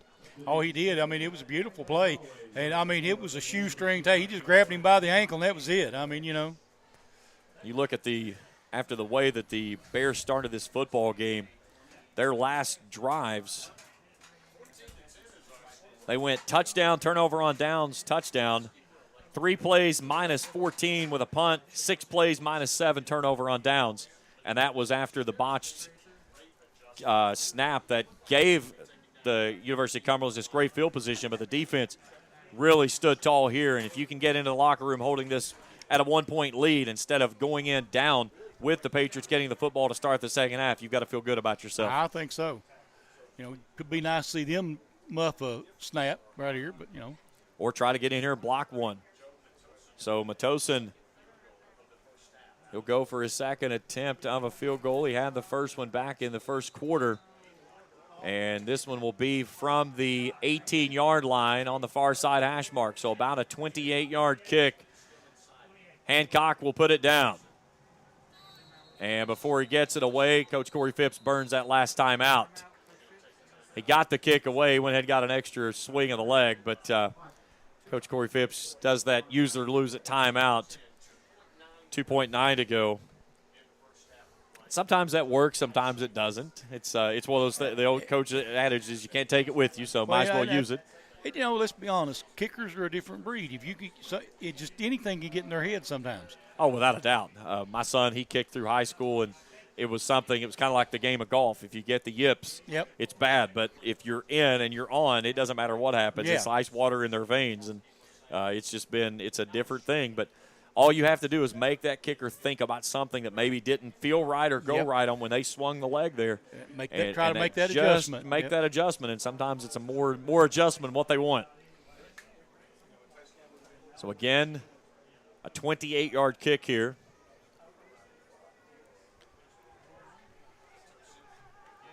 He hit a 37-yarder back in the first quarter. And this one to cut it to one going to the locker room. What are they seeing out there? They'll see it run up the sideline saying there's something wrong. Oh, they took a little bit of time off the clock. I think it was 3.2 off the on the clock, and when they called the timeout.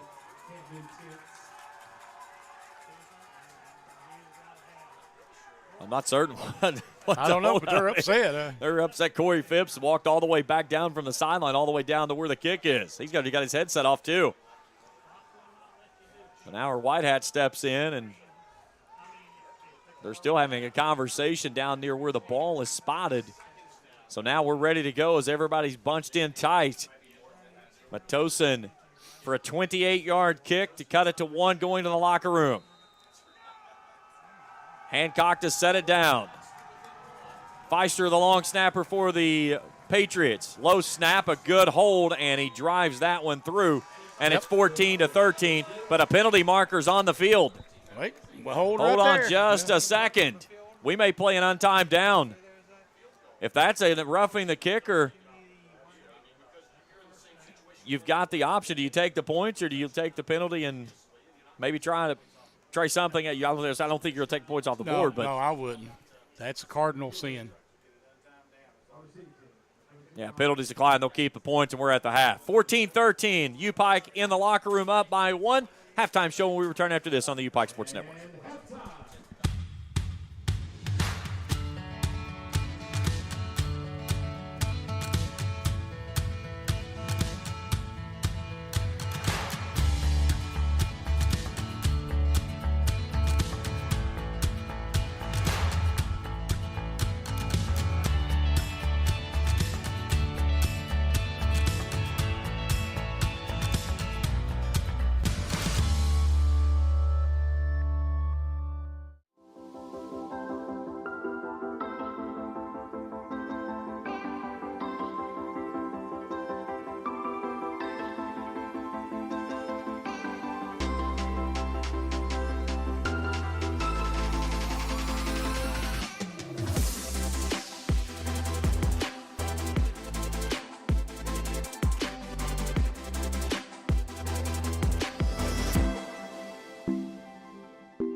Here's your sound check.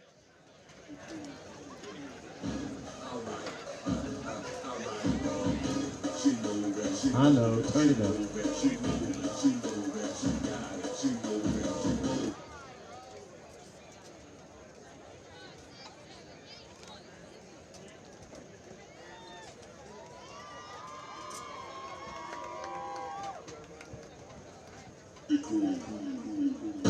All right.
University of Pikeville, points team.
From the moving mountain land, the U-Pike Marching Band. The assistant director is Dr. William Cantrell. The music department also includes Dr. Todd Westgate, Dr. Eric Rutherford, and Professor Michelle Rutherford. Your 2023 field commander is Amy Smallwood.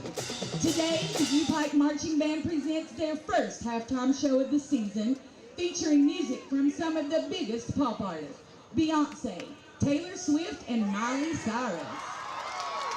U-Pike fans, I feel like falling in love, and I'm in the mood to groove something up with Beyonce's Cuff It.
it's me. Hi, I'm the problem, it's me.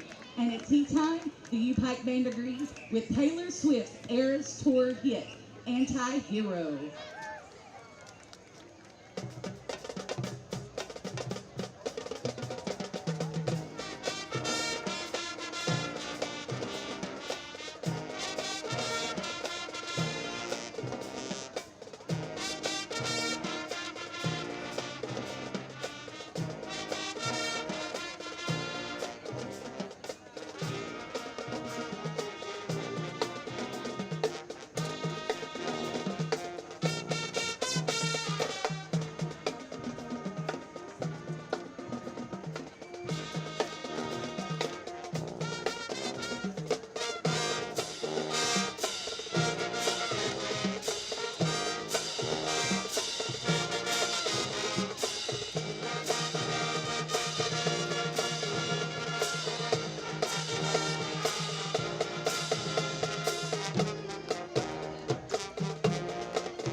I didn't want to leave you. I didn't want to start a fight. But with Miley Cyrus, I remembered that. I can buy myself flowers.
Oh, come on, let's see you shake it there, shake it.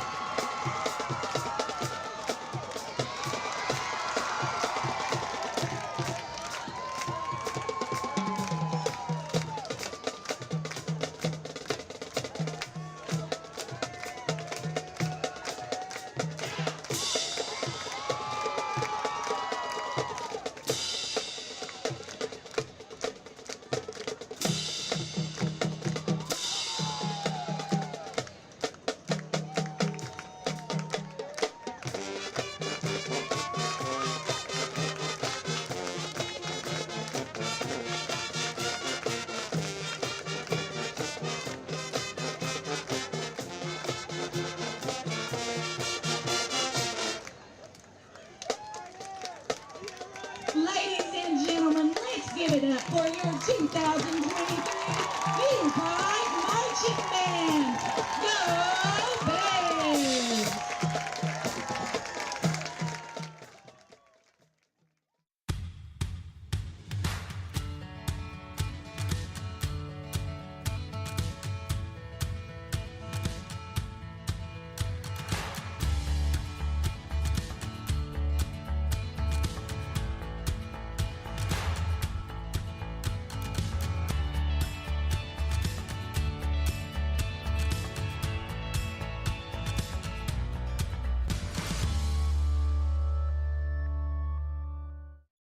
14-13 at the half as we welcome you back here on the UPike Sports Network. Let's look at our drive summaries for the scoring plays. UPike finds the scoreboard first as they go 8 plays, 35 yards, 3 minutes, 57 seconds after a dandy kickoff return by Diego Soto. As Adrian Medeco goes in from 9 yards, that extra point is true. 7-0, 10:51 to go in the first. A nice job by the defense to force the Cumberlands into a field goal attempt, and John Matosin hits a 37-yarder with 4:16 to play in the first. 7-3 is our score after one period of play. Xavier Malone takes the team right down the field, and on 4th down finds Diego Soto for 17 yards out. 8 plays, 90 yards, 2 minutes, 39 seconds, and a 43-yard scamper by Adrian Medeco on that drive on the first play from scrimmage. 3:14 to go before halftime. Bears lead at 14-3. But the Patriots make some noise as Jay Roberts hooks up with Darius James from 12 yards out. Extra point is true. 2:24 to go in the second. It's 14-10 Bears. And then after the Bears were forced to punt, a botched snap that goes over top of the kicker, over the punter's head. The Bears defense holds and forces another Matosin field goal, and a 28-yarder is good as the time expires, and it's 14-13 at halftime. And Charlie, you look at the numbers. Bears 136 of total offense on 32 plays. Patriots 130 for 34, and you're looking at two teams last week that absolutely lit the scoreboard up on the offensive side of things. Cumberland's last week had a total of 313 on 61 snaps for UPike, 462 on 81. We got a lot of stuff to make up for in the second half. Well, yeah, they do. You know, a lot of things. Both teams will look back and say what we did wrong here in this first half. You know, the Bears. I mean, we both looked at a couple of things they could have done a lot differently. The special teams for the Bears were either really good or had one really bad play. But other than that, their special teams were pretty good. And you go back to the points that you give up here before the half, how big that hurts because they had a first down that moved the ball all the way out to midfield, and then that one moves it back and then turns into going backward. And that was a really tough series because you had some momentum, a play that would have taken it down inside of Patriots territory that gets spotted off from the 50 and then ends up moving them back and forces a punt. It's the little things like that, and it just felt like in that second quarter after they went up 14-3, maybe a little bit of sense of urgency kind of went away somewhat, and that allowed the Patriots kind of get back in this football game. I think so. I think we had the momentum on our back. We were playing really well, moving the football, and then just those two series in a row where things didn't go well for us, and then all of a sudden you give life back to that offense for the Patriots. You look at the passing attack here today, 69 total yards of offense through the air. Kirkland with 52, Malone with 17, but a lot of that is simply because of the way that they've been trying to go with the blitz packages.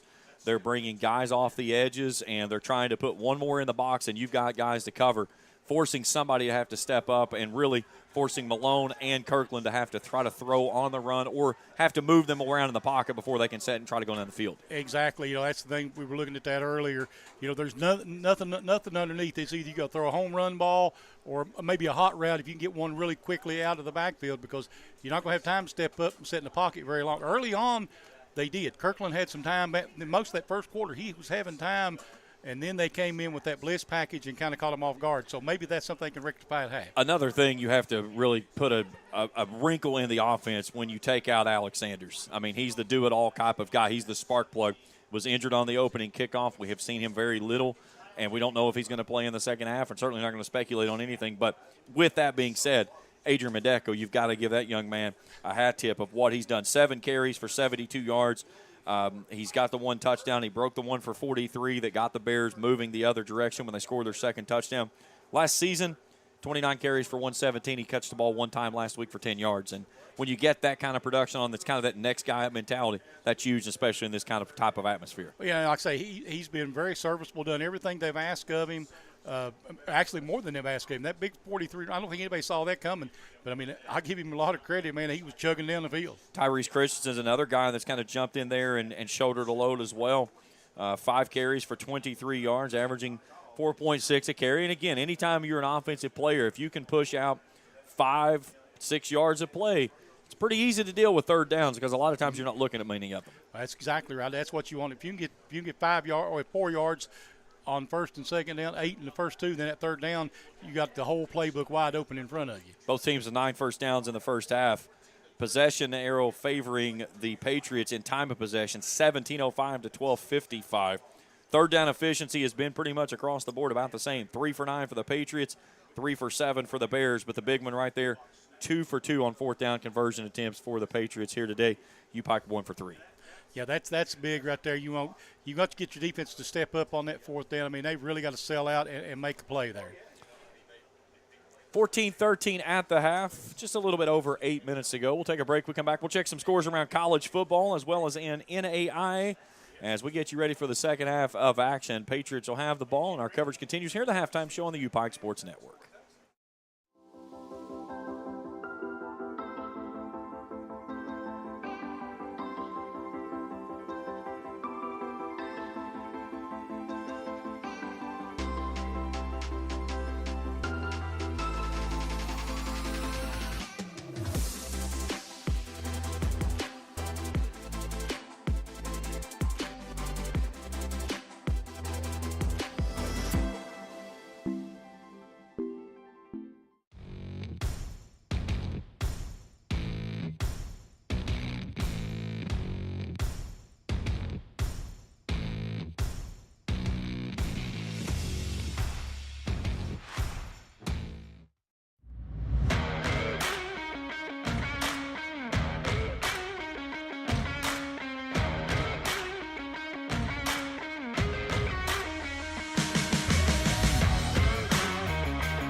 14-13 at the half as we welcome you back here on the UPike Sports Network. Games around college football today in top 25 action. Number 2, Michigan over East Carolina, 30-3. Number 12, Tennessee over Virginia, 49-13.